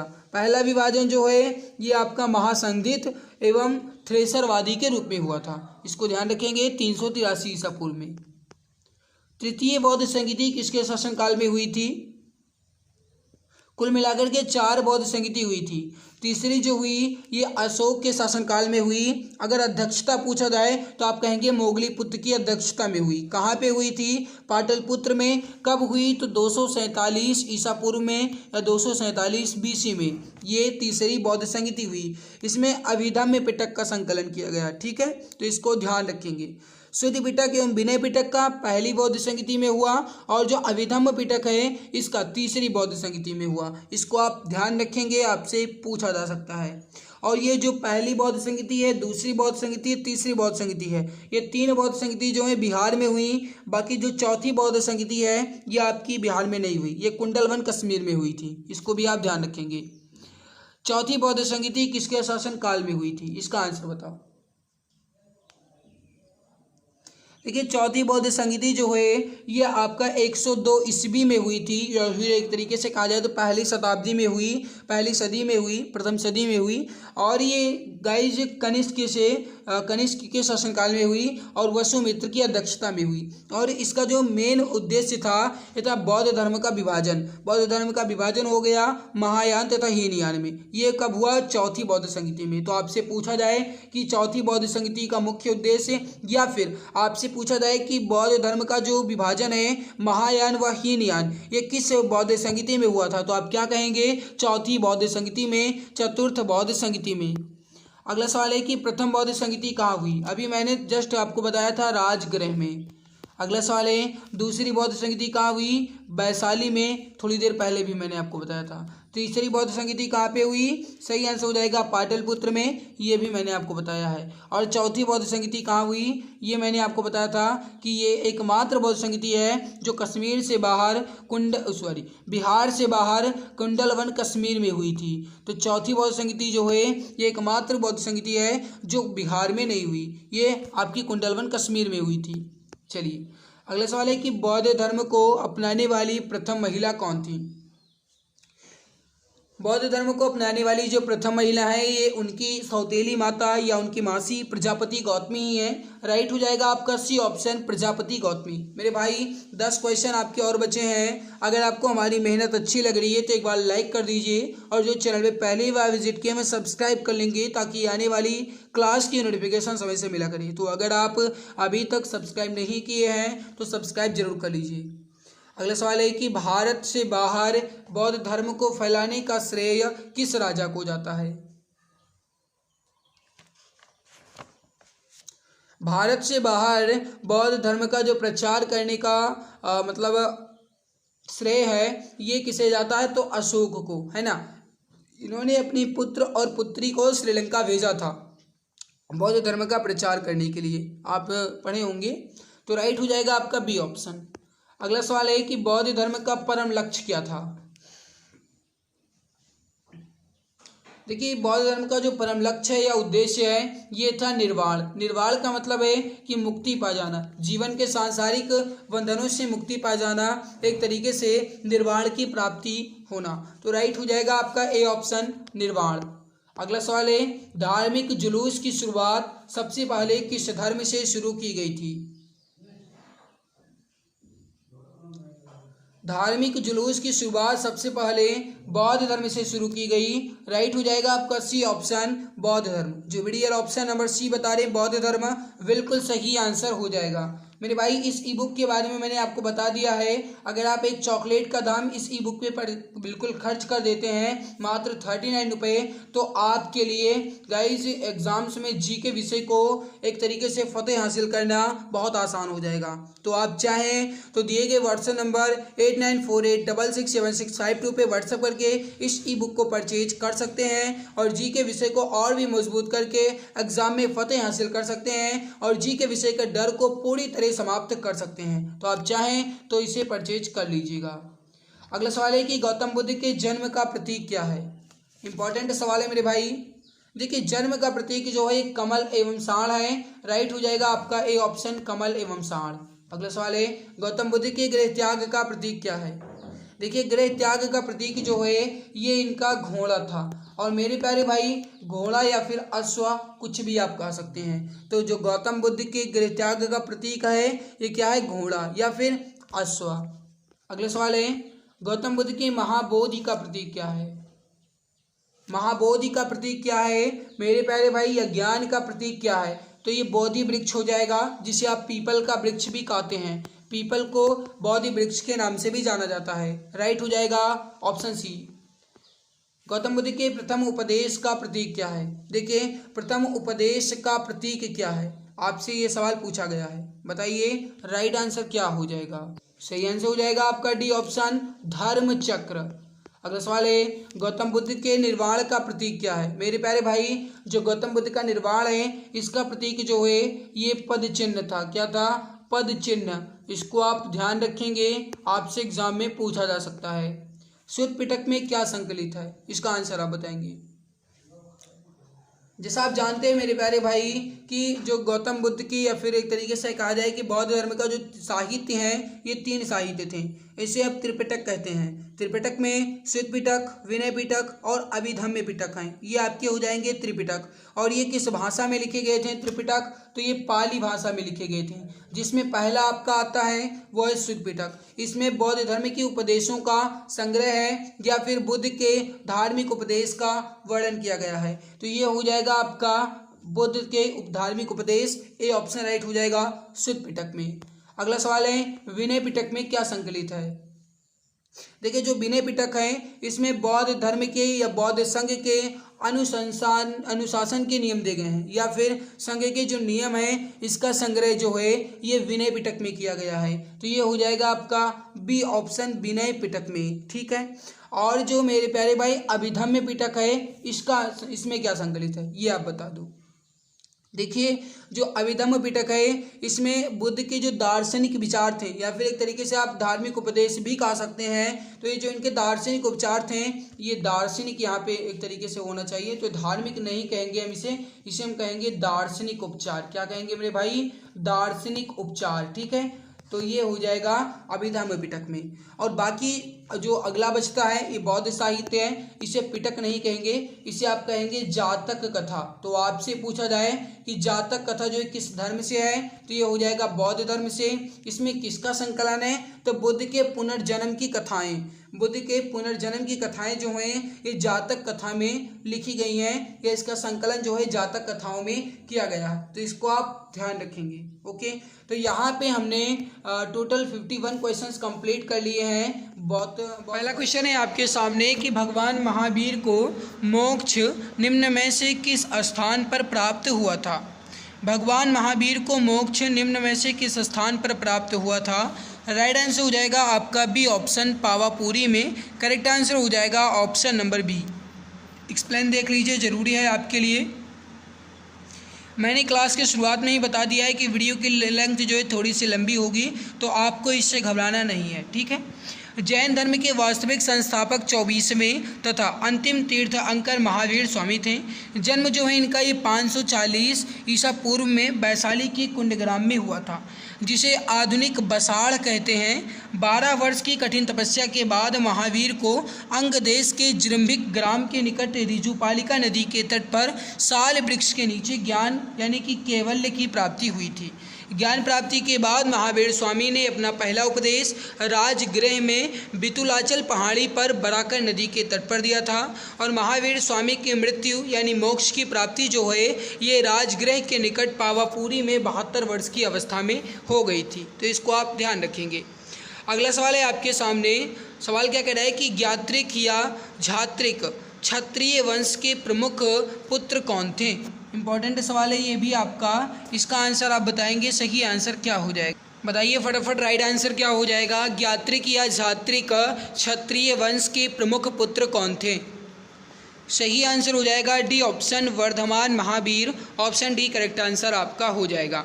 मेरे प्यारे भाई आपको बता दें कि इसकी पीडीएफ जो है ये टेलीग्राम चैनल एग्ज़ाम गुरुजी बाय अरविंद सर पर मिल जाएगी। वहाँ से आप टेलीग्राम चैनल को ज्वाइन कर लीजिएगा और पीडीएफ आपको वहीं पर मिल जाएगी। आप पीडीएफ को पढ़ लीजिएगा, इसके इस प्लान को देख लीजिएगा ताकि आपको और भी बेनिफिट मिल पाए। अगला सवाल है आपके सामने कि किस भारतीय धर्म में 24 तीर्थ अंकर हुए थे। बताएंगे इसका सही आंसर क्या हो जाएगा। किस भारतीय धर्म में 24 तीर्थंकर हुए। सही आंसर हो जाएगा ए ऑप्शन जैन धर्म में। करेक्ट आंसर हो जाएगा जैन धर्म में 24 तीर्थंकर हुए।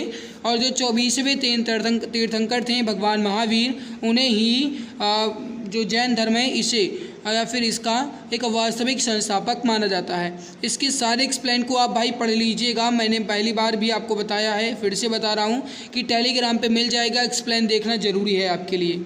अगला सवाल है कि निम्नलिखित में से कौन सा धार्मिक समुदाय व्यवहारिक जीवन में 10 सार्वभौमिक गुणों का पालन करके आत्मशुद्धि और उत्थान के लिए प्रतिवर्ष पर्युषण पर्व मनाता है। यानी पर्युषण जो त्यौहार है या किस धर्म के द्वारा या किस समुदाय के द्वारा मनाया जाता है। इसका आंसर आप दीजिए और जस्ट 10 सेकंड आप वेट कीजिए, मैं आ रहा हूँ।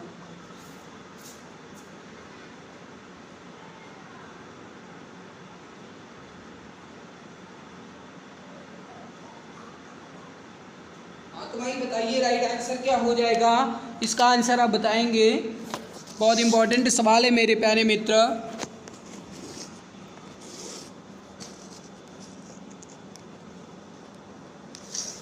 बहुत बढ़िया।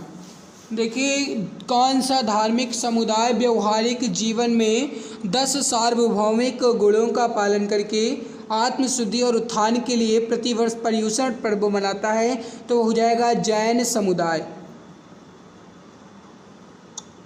देख लीजिए यहाँ पे गाइस जो आपके लिए एक्सप्लेन है उसको पढ़ना ज़रूरी है। मैंने पहली बार भी बताया, दूसरी बार भी बताया, तीसरी बार भी बता रहे हैं, इसको देख जरूर लीजिएगा। अगला सवाल है कि भगवान महावीर का जन्म वर्तमान समय के किस राज्य में हुआ है। इम्पोर्टेंट सवाल है, जल्दी से बताइए राइट आंसर क्या होगा। मतलब भगवान महावीर जो हैं इनका जन्म वर्तमान समय के किस राज्य में हुआ। राइट आंसर हो जाएगा आपका, ये हो जाएगा डी ऑप्शन बिहार में। ऑप्शन डी करेक्ट आंसर आपका हो जाएगा। बिहार के वैशाली के निकट कुंड ग्राम में हुआ था। ठीक है मेरे भाई। अगला सवाल है आपके सामने कि जैन धर्म में के पहले तीर्थंकर कौन थे। जैन धर्म के पहले तीर्थंकर कौन थे। सही आंसर हो जाएगा आपका, ये हो जाएगा option number C Rishabhdev. Rishabhdev जो हैं ये जैन धर्म के पहले तीर्थंकर हुए। राइट आंसर हो जाएगा आपका ऑप्शन सी ऋषभदेव। अगला सवाल है कि संथारा डैश समुदाय का एक धार्मिक संस्कार है। संथारा जो है ये किस समुदाय का एक धार्मिक संस्कार है। सही आंसर हो जाएगा आपका, ये हो जाएगा सी ऑप्शन जैन समुदाय का। जो भी हमारे प्यारे भाई बहन ऑप्शन नंबर सी जैन समुदाय बता रहे हैं बिल्कुल सही आंसर हो जाएगा। अगला सवाल है आपके सामने कि कैवल्य कौन से धर्म से संबंधित हैं। कैवल्य जो है कौन से धर्म से संबंधित है। राइट आंसर हो जाएगा आपका, ये हो जाएगा बी ऑप्शन जैन धर्म से। जो भी dear option number B Jain धर्म बता रहे हैं बिल्कुल सही आंसर आपका हो जाएगा। अगला सवाल है आपके सामने कि जैनियों द्वारा अपने पवित्र ग्रंथों के लिए सामूहिक रूप से किस शब्द का प्रयोग किया जाता है। जैनियों द्वारा अपने पवित्र ग्रंथ के लिए सामूहिक रूप से किस शब्द का प्रयोग किया जाता है। राइट आंसर हो जाएगा आपका बी ऑप्शन अंग। ऑप्शन बी करेक्ट आंसर आपका हो जाएगा, अंग शब्द का प्रयोग किया जाता है। मेरे प्यारे भाई इसके एक्सप्लेन को देख लीजिए एक बार। जैनियों साहित्य या फिर जैनियों द्वारा अपने पवित्र ग्रंथ के लिए सामूहिक रूप से जैन यानी कि या फिर आगम, जैन आगम या जैन साहित्य शब्द का प्रयोग किया जाता है। इसके अंतर्गत 12 अंग, 12 उपांग, 6 छेद सूत्र, 4 मूल सूत्र और 10 प्रकीर्णक और 2 चूलिका सूत्र, नंदी सूत्र एवं अनुयोग द्वार को सम्मिलित किया जाता है। तो इसको आप ध्यान रखेंगे। इसके अलावा थोड़ा सा एक्सप्लेन और देख लीजिए। अंगों एवं उपांगों पर जो भाष्य लिखे गए हैं वह निर्युक्त, चूर्णी एवं टीका कहलाते हैं। क्योंकि विकल्प में आगम शब्द का उल्लेख नहीं है इसीलिए अंग माना जा सकता है। कहने का मतलब है कि इनके जो साहित्य है मेरे प्यारे भाई, जो इनका पवित्र ग्रंथ है इसे आप आगम कहेंगे। ठीक है, क्या आप कहेंगे? आगम कहेंगे। लेकिन आगम जो है ये विकल्प में नहीं दिया गया था तो आप अंग भी कह सकते हैं। तो आपके एग्जाम में भी इस तरीके के सवाल आ सकते हैं। ठीक है मेरे भाई, चलिए आगे बढ़ते हैं। अगला सवाल देखते हैं। प्रथम एवं चौथे जैन तीर्थंकर के जन्म स्थान के रूप में मान्यता प्राप्त पवित्र शहर का नाम बताइए। CHSL परीक्षा में पूछा गया है, प्रथम एवं चौथे जैन तीर्थंकर के जन्म स्थान के रूप में मान्यता प्राप्त पवित्र शहर का नाम बताइए। सही आंसर हो जाएगा आपका, ये हो जाएगा ऑप्शन सी अयोध्या नगरी। Option number C correct answer आपका हो जाएगा अयोध्या नगरी। अगला सवाल है आपके सामने, इसको समझिए मेरे प्यारे भाई, थोड़ा सा इम्पोर्टेंट सवाल है। सवाल है कि जैन दर्शन शास्त्र के अनुसार जिन शब्द का अर्थ क्या है।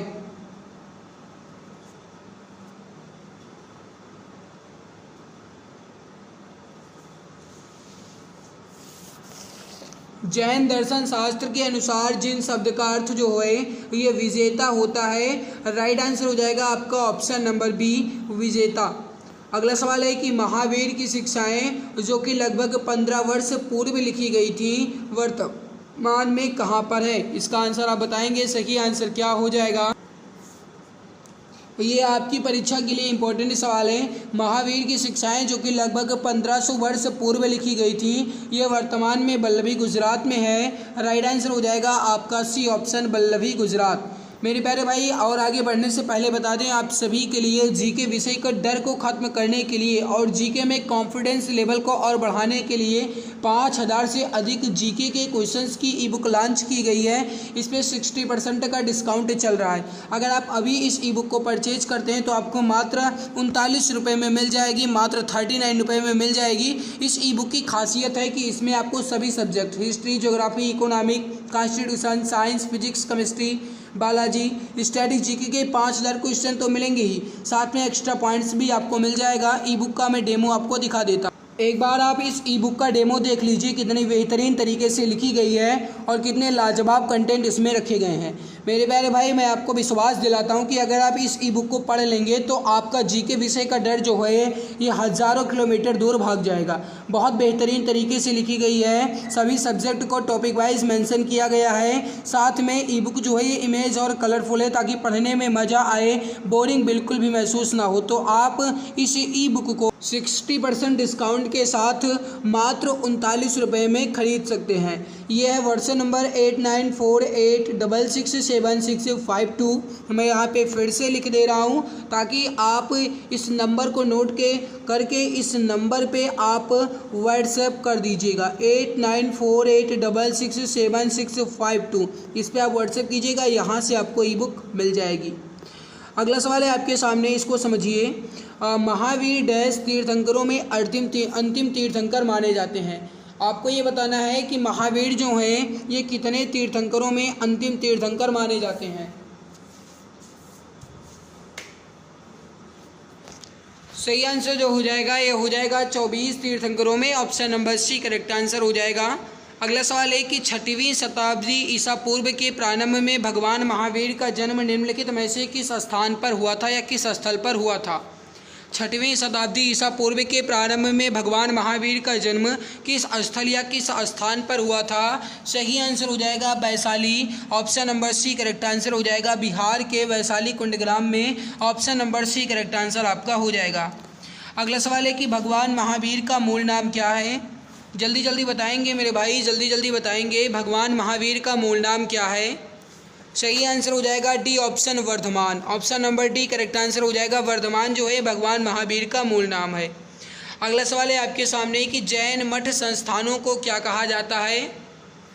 जैन मठ संस्थानों को क्या कहा जाता है। सही आंसर हो जाएगा आपका डी ऑप्शन वसदी कहा जाता है। Option number D correct answer हो जाएगा वसदी। अगला सवाल है कि उस पवित्र शहर का नाम बताइए। उस पवित्र शहर का नाम बताइए जिसे प्रथम एवं चतुर्थ जैन तीर्थंकरों का जन्म स्थान माना जाता है। परहैप्स ये क्वेश्चन आपका पहले भी आ चुका है, तो जल्दी से बताइए राइट आंसर क्या हो जाएगा। उस पवित्र शहर का नाम बताइए जिसे प्रथम एवं चतुर्थ जैन तीर्थंकरों का जन्म स्थान माना जाता है। सही आंसर हो जाएगा C option Ayodhya. Option number C correct answer आपका हो जाएगा। अगला सवाल है आपके सामने कि जैन धर्म और बौद्ध धर्म के उदय में भारत में ईसा पूर्व शताब्दी में धार्मिक अशांति देखी गई थी। किस शताब्दी में। क्वेश्चन बहुत इंपॉर्टेंट है, जल्दी से बताइए। सही आंसर हो जाएगा आपका सी ऑप्शन 6ठी शताब्दी में। Option number C correct answer आपका हो जाएगा 6ठी शताब्दी में। अगला सवाल है कि शब्द श्वेतांबर डैश से जुड़ा हुआ है। शब्द श्वेतांबर जो है या किससे जुड़ा हुआ है या फिर किस धर्म से जुड़ा हुआ है। आरपीएफ कांस्टेबल में पूछा गया सवाल है। देखिए शब्द श्वेतांबर जो है, श्वेतांबर और दिगंबर जो है ये जैन धर्म से जुड़े हैं। सही आंसर हो जाएगा आपका वो हो जाएगा ऑप्शन नंबर बी। देखिए श्वेतांबर और दिगंबर जो है ये जैन धर्म के ही समुदाय से संबंधित है। और मेरे भाई श्वेतांबर का मतलब होता है कि श्वेतंबर, कहने का मतलब है कि जो सफ़ेद वस्त्र धारण करने वाले लोग थे उन्हें श्वेतांबर कहा जाता था। और जो दिगंबर है मेरे भाई, दिगंबर का मतलब होता था कि जिनका जो वस्त्र है वो दिशाएं ही होती थी, या फिर आप कह सकते हैं कि दिशाएं ही जिनका वस्त्र है उन्हें आप दिगंबर कह सकते हैं। ठीक है, तो क्या हो जाएगा दिगंबर और श्वेतांबर, जिन्हें श्वेत वस्त्र जो लोग धारण करते थे उन्हें आप श्वेतांबर कहेंगे। अगला सवाल है कि पार्श्वनाथ जो एक क्षत्रिय और बनारस के राजा अश्वसेन का पुत्र था, वह डैश जैन तीर्थंकर बना। कौन सा तीर्थंकर बना, इसका आंसर आप बताएंगे। सही आंसर क्या हो जाएगा।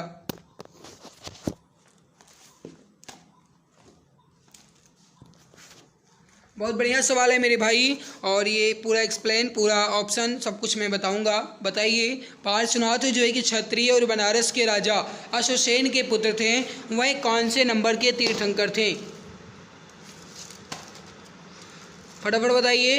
और भाई अगर आप चैनल पे पहली बार आए हो ना तो सब्सक्राइब जरूर कर लेना, ताकि मेरा मोटिवेशन बढ़े और मैं आपको और भी बेहतरीन तरीके से क्लासेस दे पाऊँ। तो भाई अगर आप चैनल पे पहली बार आए हो तो प्लीज़ मित्र सब्सक्राइब जरूर कर लीजिएगा। ठीक है, बहुत बढ़िया। सही आंसर क्या हो जाएगा आपका ऑप्शन नंबर ए 23वां। ऑप्शन नंबर ए आपका बिल्कुल सही आंसर हो जाएगा 23वां। ठीक है मेरे भाई। चले आगे बढ़ें। आगे बढ़ते हैं। अगला सवाल है कि श्वेतांबर परंपरा के अनुसार जैन तीर्थंकरों में महिला कौन थी। इसका आंसर आप बताएंगे। श्वेतांबर परंपरा के अनुसार जैन तीर्थंकरों में महिला जो हैं ये कौन थी। देखिए अगर आपसे ये सवाल पूछा जाता है कि श्वेतांबर के जो संस्थापक थे ये कौन थे, तो आप कहेंगे स्थूलभद्र। श्वेतांबर के जो संस्थापक थे ये थे स्थूलभद्र, और उनमें जो महिला थी ये थी मल्लीनाथ। कौन थी मेरे भाई, मल्लीनाथ।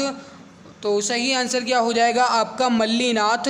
सही आंसर हो जाएगा आपका ऑप्शन नंबर बी। जो भी हमारे डियर ऑप्शन नंबर बी बता रहे हैं बिल्कुल सही आंसर हो जाएगा। आगे बढ़ते हैं। महावीर स्वामी का प्रतीक चिन्ह क्या था। महावीर स्वामी का प्रतीक चिन्ह क्या था, इंपॉर्टेंट सवाल है। देखिए महावीर स्वामी का जो प्रतीक चिन्ह था ये था सिंह, या फिर आप कह सकते हैं शेर। राइट आंसर हो जाएगा आपका ऑप्शन नंबर ए शेर। और मेरे प्यारे भाई जो यहाँ पे वृषभ है, वृषभ जो है ये किनका था, तो ये था ऋषभ देव का। किनका था, ये था ऋषभ देव का। ठीक है मेरे भाई। और जो सांप है या फिर जो सर्प है ये किसका था, तो ये पार्श्वनाथ का था। किसका था, ये पार्श्वनाथ का था। ठीक है मेरे भाई।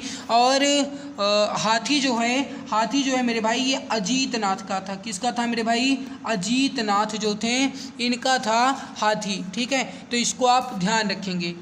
आगे बढ़ते हैं। अगला सवाल है कि महावीर स्वामी को कैवल्य किस नदी के किनारे पर प्राप्त हुआ था। कैवल्य जो है ये जैन धर्म में ज्ञान प्राप्ति को कैवल्य कहा जाता था। ठीक है, और जो कैवल्य है ये महावीर स्वामी को ऋजुपालिका नदी के तट पर हुआ था भाई। राइट हो जाएगा आपका डी ऑप्शन ऋजुपालिका। जो भी हमारे प्यारे भैया बहन ऑप्शन डी बता रहे हैं ऋजुपालिका, बिल्कुल सही आंसर आपका हो जाएगा।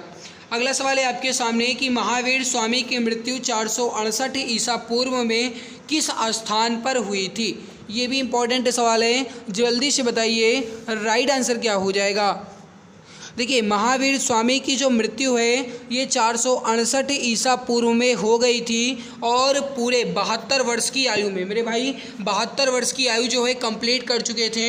और इनके मृत्यु जो है ये पावापुरी में हुई थी। कहाँ पे हुई थी, पावापुरी में। Option number D correct answer हो जाएगा पावापुरी। जो भी डियर ऑप्शन डी बता रहे हैं बिल्कुल सही आंसर हो जाएगा। अगला सवाल है कि महावीर स्वामी ने अपने उपदेश जो है ये किस भाषा में दिए। इसका आंसर आप बताएंगे। पहला ऑप्शन है संस्कृत, दूसरा है पाली, तीसरा है प्राकृत और चौथा है मगधी। तो बताइए महावीर स्वामी ने अपना उपदेश जो है यह किस भाषा में दिया। देखिए महावीर स्वामी ने अपना जो उपदेश है ये सबसे पहले इन्होंने उपदेश कहाँ पर दिया था? अगर आपसे सवाल ये पूछा जाए तो आप क्या कहेंगे?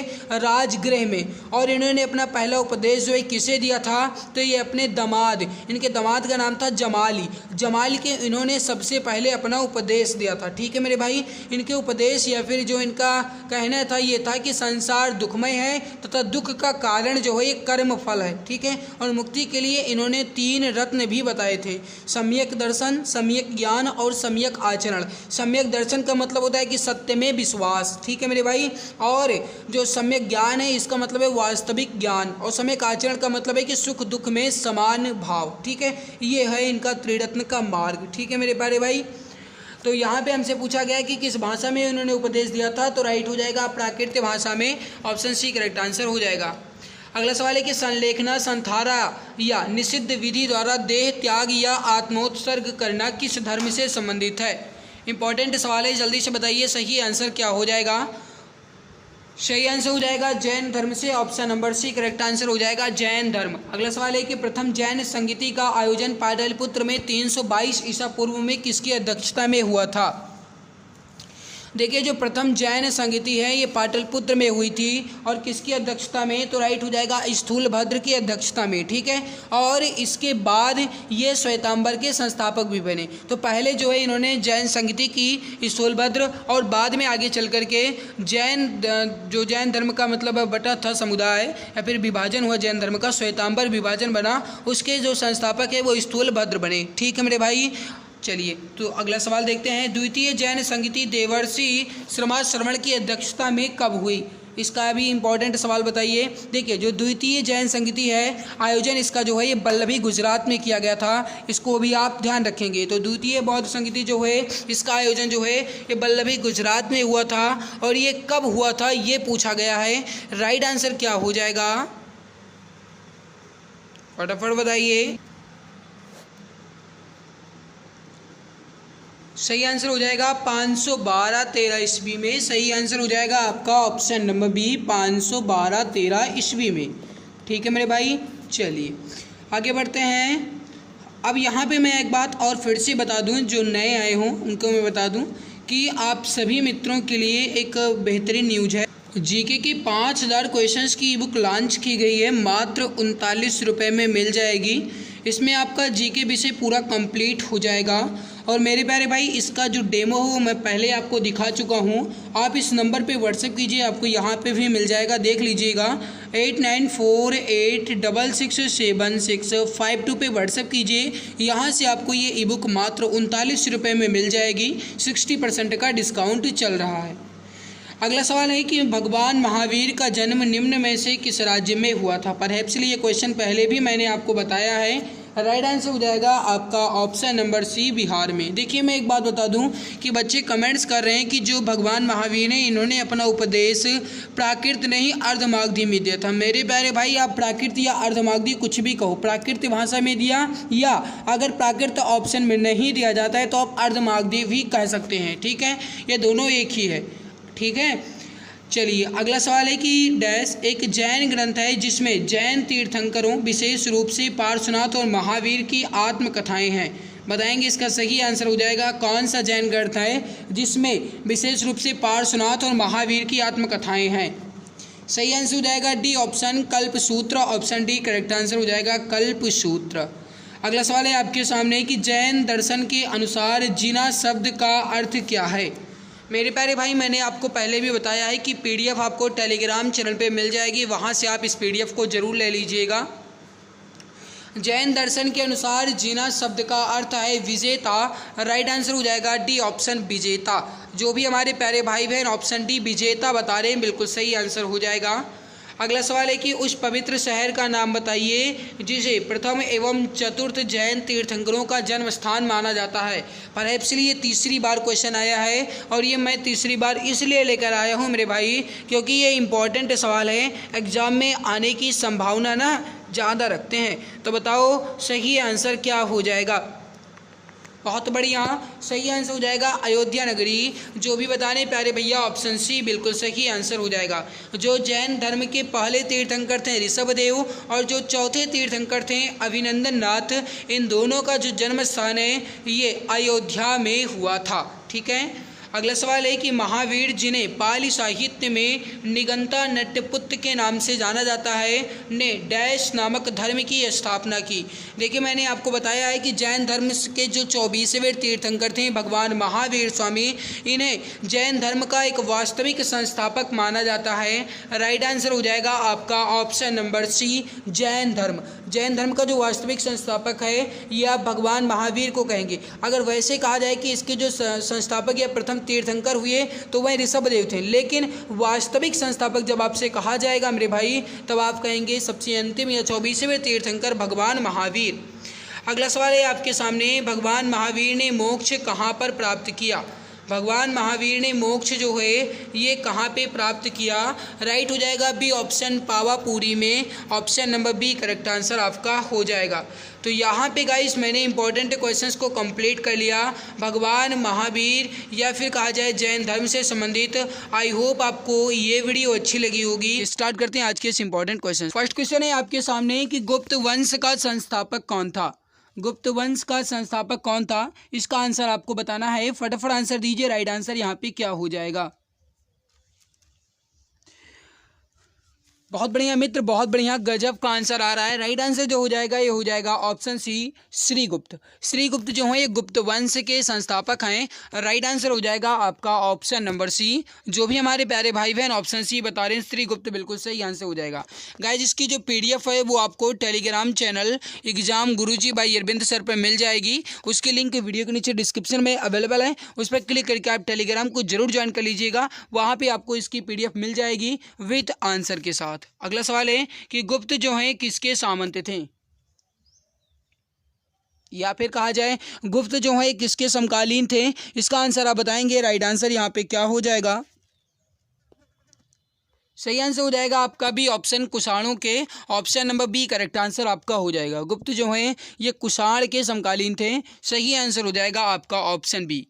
अगला सवाल है आपके सामने कि गुप्त वंश के किस शासक ने सबसे पहले महाराजा धीराज या महाधीराज की उपाधि धारण की। गुप्त वंश के किस शासक ने सर्वप्रथम महाधीराज की उपाधि धारण की। बहुत बढ़िया मित्र, जल्दी से बताइए। राइट आंसर हो जाएगा आपका भी ऑप्शन, चंद्रगुप्त प्रथम ने। चंद्रगुप्त प्रथम ने सबसे पहले महाराजा धीराज की उपाधि धारण की थी। राइट आंसर जो हो जाएगा ये हो जाएगा भी ऑप्शन, महाराजा धीराज की उपाधि धारण करने वाले हैं चंद्रगुप्त प्रथम। अगला सवाल है आपके सामने कि गुप्त वंश या फिर गुप्त शासन के दौरान निम्न में से ऐसा कौन था जो एक खगोल वैज्ञानिक और गणितज्ञ था। ये यहाँ पे ये कुछ नहीं लिखा है, टाइपिंग मिस्टेक हो गई है। गुप्त शासन के दौरान निम्न में से ऐसा व्यक्ति कौन था जो एक खगोल विज्ञानी और गणितज्ञ था। राइट आंसर जो हो जाएगा ये हो जाएगा आपका option C, Aryabhatta. Option number C correct answer आपका हो जाएगा। जो भी डियर ऑप्शन नंबर सी बता रहे हैं बिल्कुल सही आंसर हो जाएगा। अगला सवाल है कि अगला सवाल है कि गुप्त शासकों की सरकारी या दरबारी भाषा जो है ये कौन सी थी। इसका आंसर आप बताएंगे। गुप्त शासकों की सरकारी या दरबारी भाषा जो है ये कौन थी। ये भी इंपॉर्टेंट सवाल है आपके एग्जाम्स के पॉइंट ऑफ व्यू से। राइट आंसर जो हो जाएगा ये हो जाएगा Sanskrit. Option number D correct answer आपका हो जाएगा। गुप्त शासकों की जो सरकारी या दरबारी भाषा थी ये कौन सी थी, संस्कृत थी। ऑप्शन डी करेक्ट आंसर आपका हो जाएगा। अगला सवाल है आपके सामने, इतिहासकार P.A. स्मिथ ने किसकी विजयों से प्रभावित हो करके उसे भारत का नेपोलियन कहकर पुकारा है। बहुत बढ़िया सवाल है, बहुत गजब का सवाल है। जल्दी से बताइए राइट आंसर यहाँ पे क्या हो जाएगा।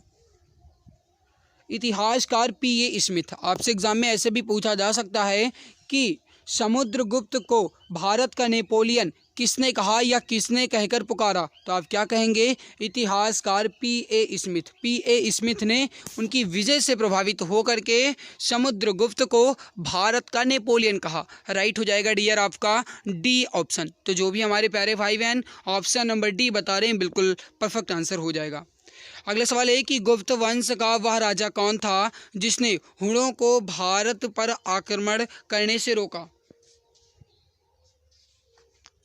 बहुत बढ़िया सवाल है, जल्दी से बताइए। गुप्त वंश का वह राजा कौन था जिसने हुणों को भारत पर आक्रमण करने से रोका। राइट आंसर जो हो जाएगा ये हो जाएगा C option Skandagupta. Option number C आपका बिल्कुल सही आंसर हो जाएगा। अगला सवाल है कि गुप्त राजवंश किसके लिए प्रसिद्ध था। गुप्त राजवंश जो है यह किसके लिए प्रसिद्ध था।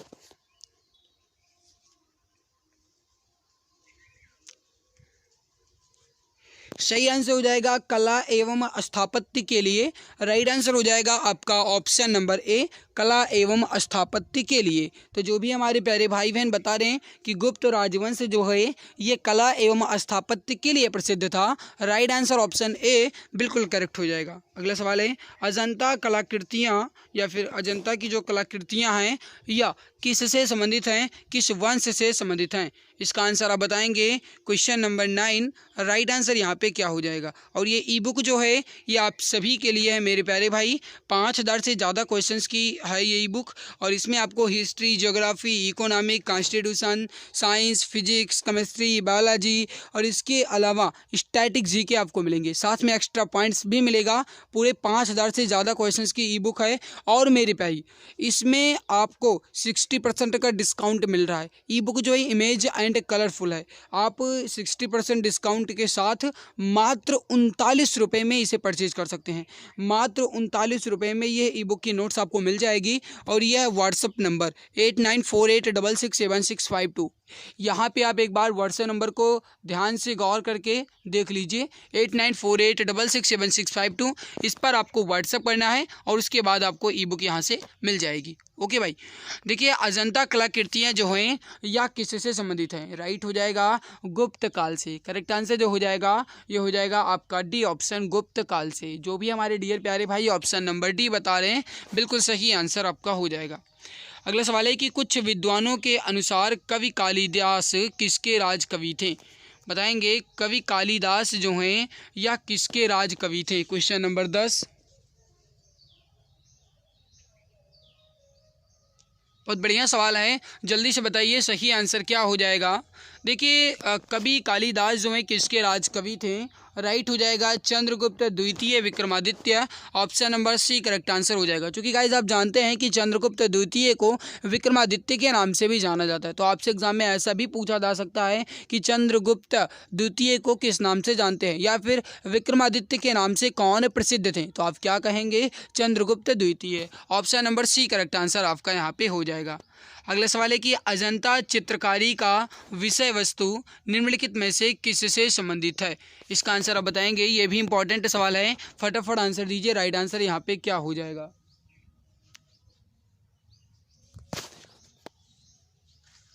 और भाई अगर आपको मेहनत अच्छी लग रही है तो लाइक ज़रूर कर दीजिएगा। क्योंकि मेहनत जी जान शिद्दत जो कुछ भी है मैं आपके लिए लगा रहा हूँ। तो इतनी जिम्मेदारी आपकी बनती है कि आप अपनी फ़र्ज को अदा करें और हमारी मेहनत को और भी ज़्यादा उत्साहित करें। तो मेरे प्यारे भाई अगर आप चैनल पर पहली बार आएँ तो सब्सक्राइब जरूर कर लीजिएगा। अगर आपको मेहनत अच्छी लगती है, अगर आपको लगता है कि मैं आपके लिए मेहनत करता हूँ और आपको वीडियो की क्वालिटी अच्छी लगती है तो प्लीज़ लाइक करके मेरा सपोर्ट ज़रूर कीजिएगा। राइट आंसर हो जाएगा, ये हो जाएगा अजंता चित्रकारी बौद्ध धर्म से है। Option number B correct answer आपका हो जाएगा बौद्ध धर्म। अगला सवाल है कि उत्तर गुप्त युग में जो विश्वविद्यालय प्रसिद्ध था वह कौन सा है। उत्तर गुप्त युग में जो विश्वविद्यालय प्रसिद्ध था वो कौन सा है। राइट आंसर जो हो जाएगा आपका ये हो जाएगा ऑप्शन सी नालंदा विश्वविद्यालय। नालंदा विश्वविद्यालय करेक्ट आंसर जो हो जाएगा गाइज आपका ये हो जाएगा Nalanda. Option number C correct answer हो जाएगा। अगला सवाल है एरण अभिलेख का संबंध किस शासक से है। ये भी इंपॉर्टेंट है, जल्दी से बताइए। एरण अभिलेख का संबंध जो है यह किस शासक से है। राइट हो जाएगा आपका डी ऑप्शन भानुगुप्त से। Option number D correct answer आपका हो जाएगा। अगला सवाल है फाहियान किसके शासनकाल में भारत आया था।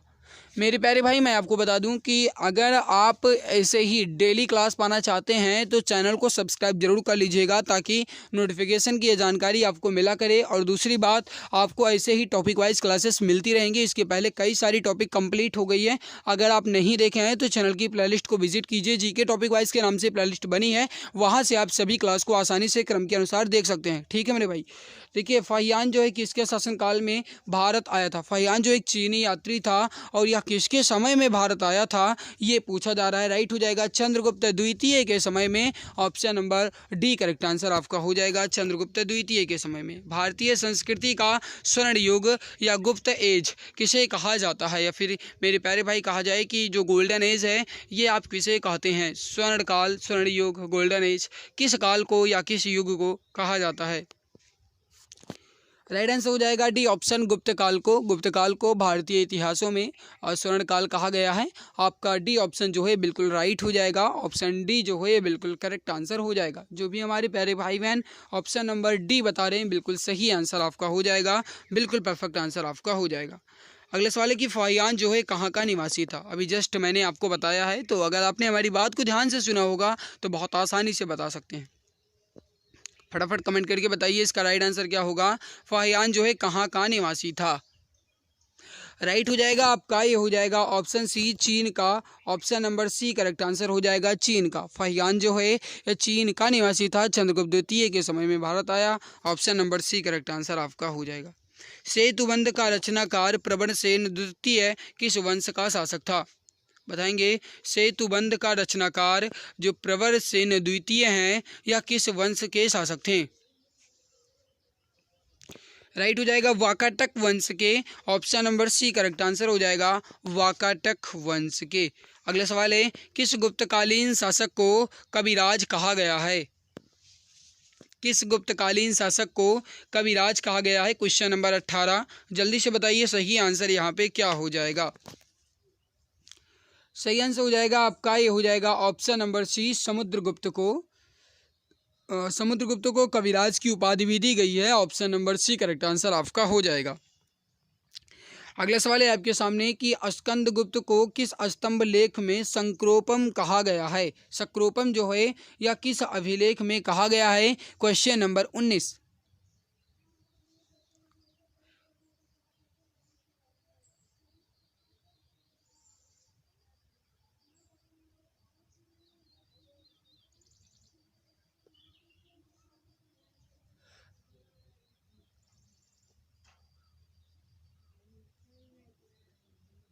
राइट हो जाएगा कहोम स्तंभ लेख। ऑप्शन ए परफेक्ट आंसर हो जाएगा, कहोम स्तंभ लेख। अगला सवाल है आपके सामने कि श्रीलंका के राजा मेघवर्मन ने किस स्थान पर भगवान बुद्ध का मंदिर बनवाने के लिए समुद्रगुप्त से अनुमति मांगी थी? देखो, अगर आपको ये लगता है कि मैं बहुत कठिन सवाल करवा रहा हूँ या बहुत ही ज़्यादा टफ करवा रहा हूँ, तो भाई ये आपकी गलती है या आपका भ्रम है, दूर कीजिए। क्योंकि अभी जीके बहुत इजी टॉपिक से नहीं पूछे जाते हैं, बहुत इजी सवाल आपका नहीं आता है। आपको टफ लेवल जीके पढ़ना पड़ेगा, तभी कुछ कल्याण होगा। श्रीलंका के राजा मेघवर्मन ने किस स्थान पर भगवान बुद्ध का मंदिर बनवाने के लिए समुद्रगुप्त से अनुमति मांगी थी? राइट आंसर हो जाएगा आपका, ये हो जाएगा बोध गया में। Option number B correct answer हो जाएगा, जहां पे भगवान बुद्ध को ज्ञान की प्राप्ति हुई थी। राइट हो जाएगा आपका ऑप्शन नंबर बी। नेक्स्ट सवाल है आपके सामने कि मंदिर निर्माण कला का जन्म सर्वप्रथम कब हुआ? मंदिर निर्माण कला का जन्म जो है यह सबसे पहले कब हुआ, इसका आंसर आपको बताना है। बहुत ही बहुत गजब का सवाल है भाई, जल्दी से बताइए राइट आंसर क्या हो जाएगा। सही आंसर हो जाएगा बी ऑप्शन, गुप्त काल में। Option number B correct answer आपका हो जाएगा, गुप्त काल में। मंदिर निर्माण कला का जो जन्म है यह सबसे पहले कब हुआ? गुप्त काल में हुआ। ऑप्शन बी परफेक्ट आंसर आपका हो जाएगा। अगला सवाल है कि चंद्रगुप्त द्वितीय ने विक्रमादित्य की उपाधि कब धारण की? इसका आंसर आपको बताना है कि चंद्रगुप्त द्वितीय ने विक्रमादित्य की उपाधि कब धारण की, इसका आंसर आप बताइए। राइट आंसर हो जाएगा आपका ये हो जाएगा शकों का उन्मूलन करने के बाद, शकों का उन्मूलन करने के बाद। ऑप्शन नंबर ए आपका बिल्कुल सही आंसर हो जाएगा। Option number A correct answer आपका हो जाएगा। अगला सवाल है कि गुप्त काल के सबसे अधिक लोकप्रिय देवता कौन थे?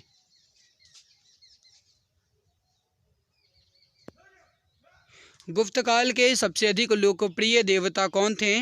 राइट हो जाएगा आपका बी ऑप्शन विष्णु।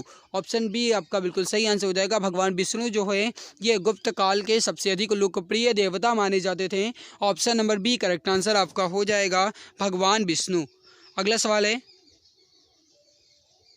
चंद्रगुप्त द्वितीय ने अपनी किस विजय की खुशी में चांदी के विशेष सिक्के जारी किए थे?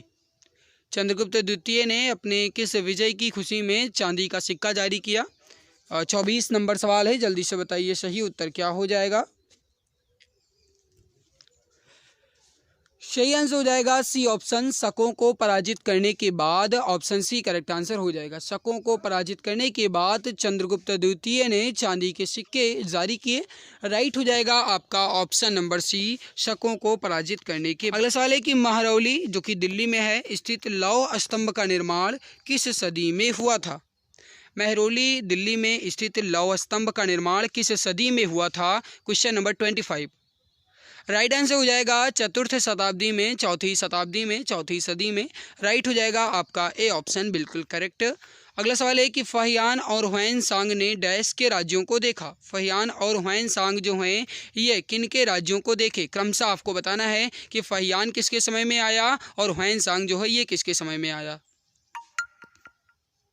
देखिए फहियान जो है ये चंद्रगुप्त विक्रमादित्य और हुएन सांग जो हैं ये हर्षवर्धन के समय में आए। अब देखो भाई, जो बच्चा चंद्रगुप्त विक्रमादित्य को जानता होगा पहले तो वो चंद्रगुप्त विक्रमादित्य देख के ऑप्शन सी मार देगा, लेकिन गलत है क्योंकि अंत में कृष्णदेव राय हैं तो इसका मतलब थोड़ी है ना। तो देखो जो हुएन सांग हैं ये हर्षवर्धन के समय में और फहियान जो है चंद्रगुप्त विक्रमादित्य या चंद्रगुप्त द्वितीय के समय में आए थे। ऑप्शन नंबर डी आपका बिल्कुल सही आंसर हो जाएगा। ऑप्शन डी आपका बिल्कुल परफेक्ट आंसर हो जाएगा। अगला सवाल है कि धन्वंतरी कौन थे? चलो बताओ धन्वंतरी जो हैं ये कौन थे? क्वेश्चन नंबर 27, जल्दी से बताइए सही आंसर क्या हो जाएगा। राइट आंसर हो जाएगा आपका ऑप्शन नंबर बी।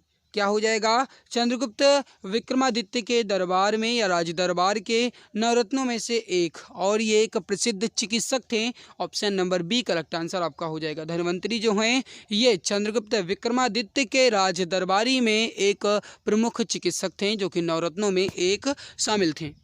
अगला सवाल है आपके सामने कि गुप्तकालीन शासन प्रणाली किस प्रकार की थी? गुप्तकालीन शासन प्रणाली जो है यह किस प्रकार की थी? 28 नंबर सवाल, जल्दी से बताइए राइट आंसर यहाँ पे क्या हो जाएगा। सही आंसर हो जाएगा राजतंत्रात्मक थी। ऑप्शन ए आपका बिल्कुल सही आंसर हो जाएगा। गुप्तकालीन शासन प्रणाली जो है राजतंत्रात्मक थी। ऑप्शन नंबर ए आपका बिल्कुल परफेक्ट आंसर हो जाएगा। अगला सवाल है कि फहियान द्वारा रचित ग्रंथ फुकुओकी निम्न में से इसमें किसका विवरण नहीं मिलता है? आपको बताना है कि इसमें किसका विवरण नहीं मिलता है। 29 नंबर सवाल है, जल्दी से बताइए सही आंसर क्या हो जाएगा।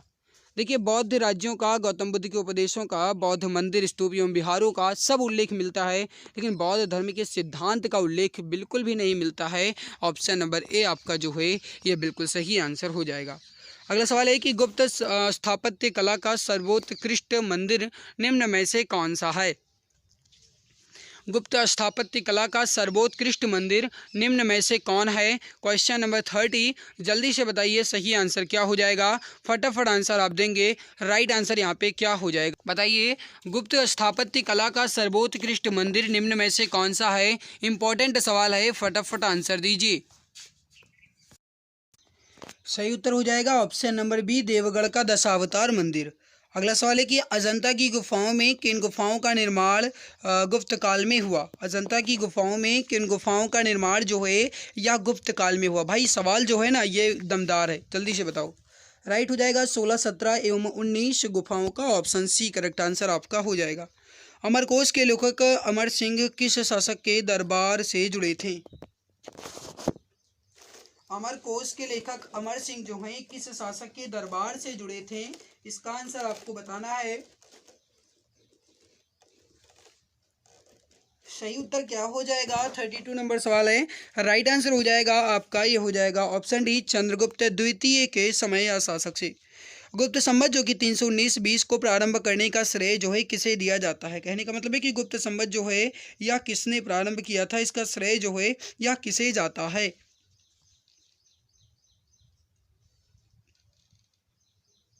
दमदार सवाल ये भी है। राइट हो जाएगा आपका 33 नंबर सवाल का जो भी डियर प्यारे भाई मित्र, ऑप्शन ए चंद्रगुप्त प्रथम बता रहे हैं, बिल्कुल सही आंसर हो जाएगा। चंद्रगुप्त प्रथम ने गुप्त संवत का प्रारंभ किस उपलक्ष्य में किया था? सही आंसर हो जाएगा आपका ऑप्शन नंबर ए, अपने राज्यारोहण के स्मारक के रूप में। ऑप्शन नंबर ए आपका बिल्कुल सही आंसर हो जाएगा। अगला सवाल है कि प्रयाग प्रशस्ति अभिलेख का लेखक हरिसेन किस शासक का दरबारी कवि था? सही उत्तर हो जाएगा समुद्रगुप्त का। ऑप्शन नंबर ए आपका बिल्कुल सही आंसर हो जाएगा, समुद्रगुप्त का। प्रयाग प्रशस्ति अभिलेख के लेखक हरिसेन समुद्रगुप्त के दरबारी कवि थे। अगला सवाल है कि गुप्त काल को प्राचीन भारत का क्लासिकल युग क्यों कहा गया है?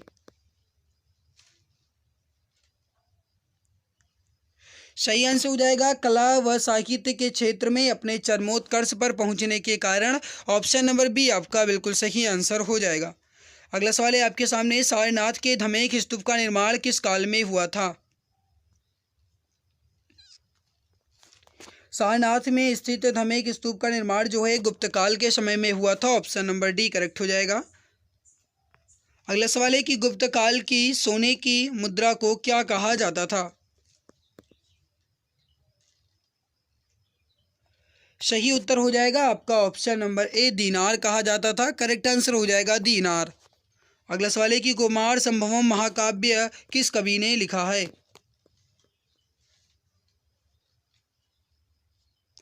सही आंसर हो जाएगा कवि कालिदास ने। ऑप्शन नंबर डी आपका बिल्कुल सही आंसर हो जाएगा।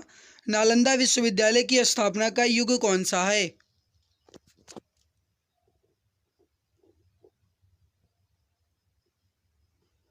सही आंसर हो जाएगा आपका ऑप्शन नंबर सी, गुप्त युग। ऑप्शन सी करेक्ट आंसर हो जाएगा। गुप्त युग में भू राजस्व की दर क्या थी? सही आंसर हो जाएगा उपज का छठा भाग। ऑप्शन नंबर बी आपका बिल्कुल सही आंसर हो जाएगा, उपज का छठा भाग। अगला सवाल है कि नगरों का क्रमिक पतन किस काल की एक महत्वपूर्ण विशेषता थी?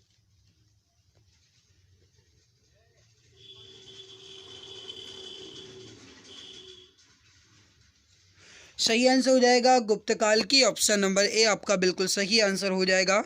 किस शासक या फिर किस वंश के शासकों ने मंदिरों एवं ब्राह्मणों को सबसे अधिक ग्राम अनुदान में दिया था?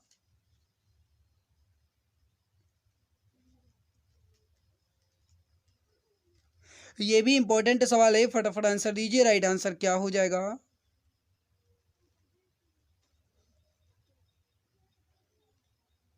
राइट हो जाएगा गुप्त वंश। ऑप्शन ए आपका बिल्कुल सही आंसर हो जाएगा।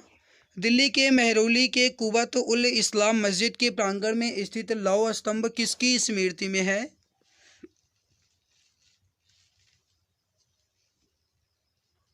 राइट हो जाएगा आपका ऑप्शन नंबर बी, चंद्रगुप्त। अगला है, कालिदास द्वारा रचित मालविकाग्निमित्रम नाटक का नायक कौन था?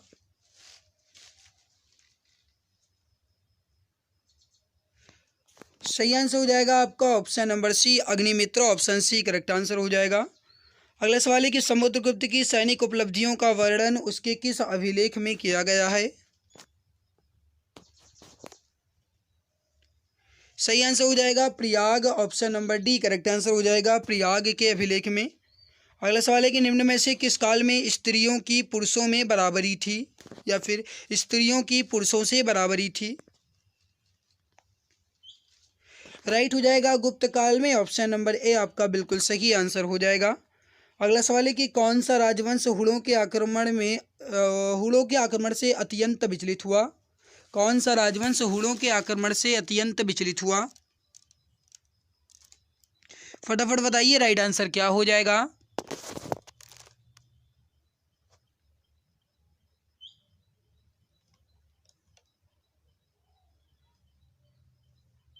भाई वाकई में दमदार सवाल है।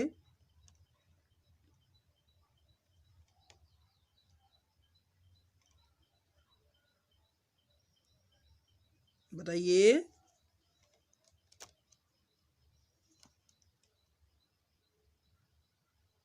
बहुत बढ़िया, राइट हो जाएगा आपका ऑप्शन नंबर सी गुप्त, ऑप्शन सी करेक्ट हो जाएगा। अगला सवाल है कि निम्न में से कौन सा नाटक कालिदास ने नहीं लिखा। देखिए, मालविकाग्निमित्रम, अभिज्ञान शकुंतलम और विक्रमोर्वशीयम ये भी लिखा गया है। जानकी हरण जो है नहीं लिखा गया है। अजंता गुफाओं की सरीखी जैसी गुफाएं मध्य प्रदेश में कहाँ हैं। बागधार में है, ऑप्शन ए आपका राइट हो जाएगा। अगला सवाल है, गुप्त वंश ने डैश अवधि में शासन किया।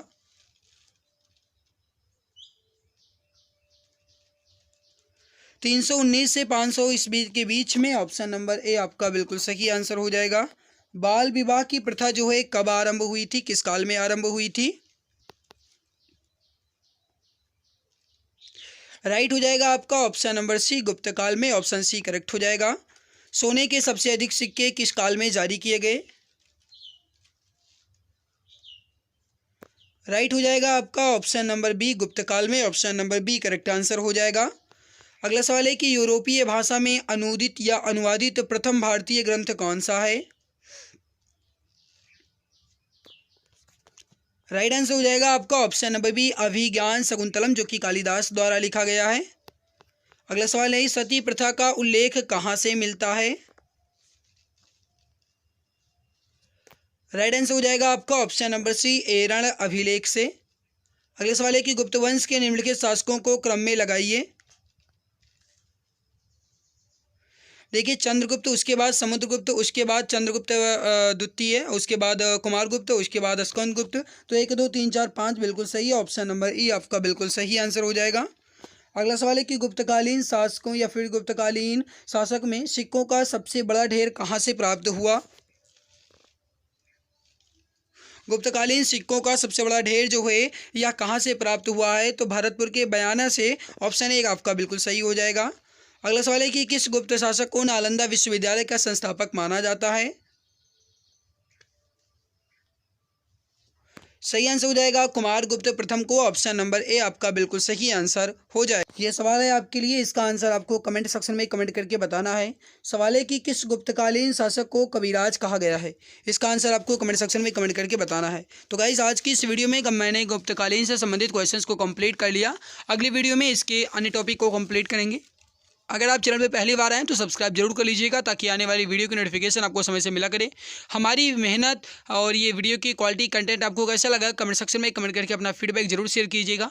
और अगर आप चैनल पे पहली बार आएँ तो सब्सक्राइब जरूर कर लीजिएगा, ताकि आने वाली हर एक नई वीडियो की नोटिफिकेशन आपको समय से मिला करे। मिलते हैं इसके बाद एक और नई खास वीडियो में, तब तक के लिए खुश रहिए, मुस्कुराते रहिए। जय हिंद, जय भारत, वंदे मातरम।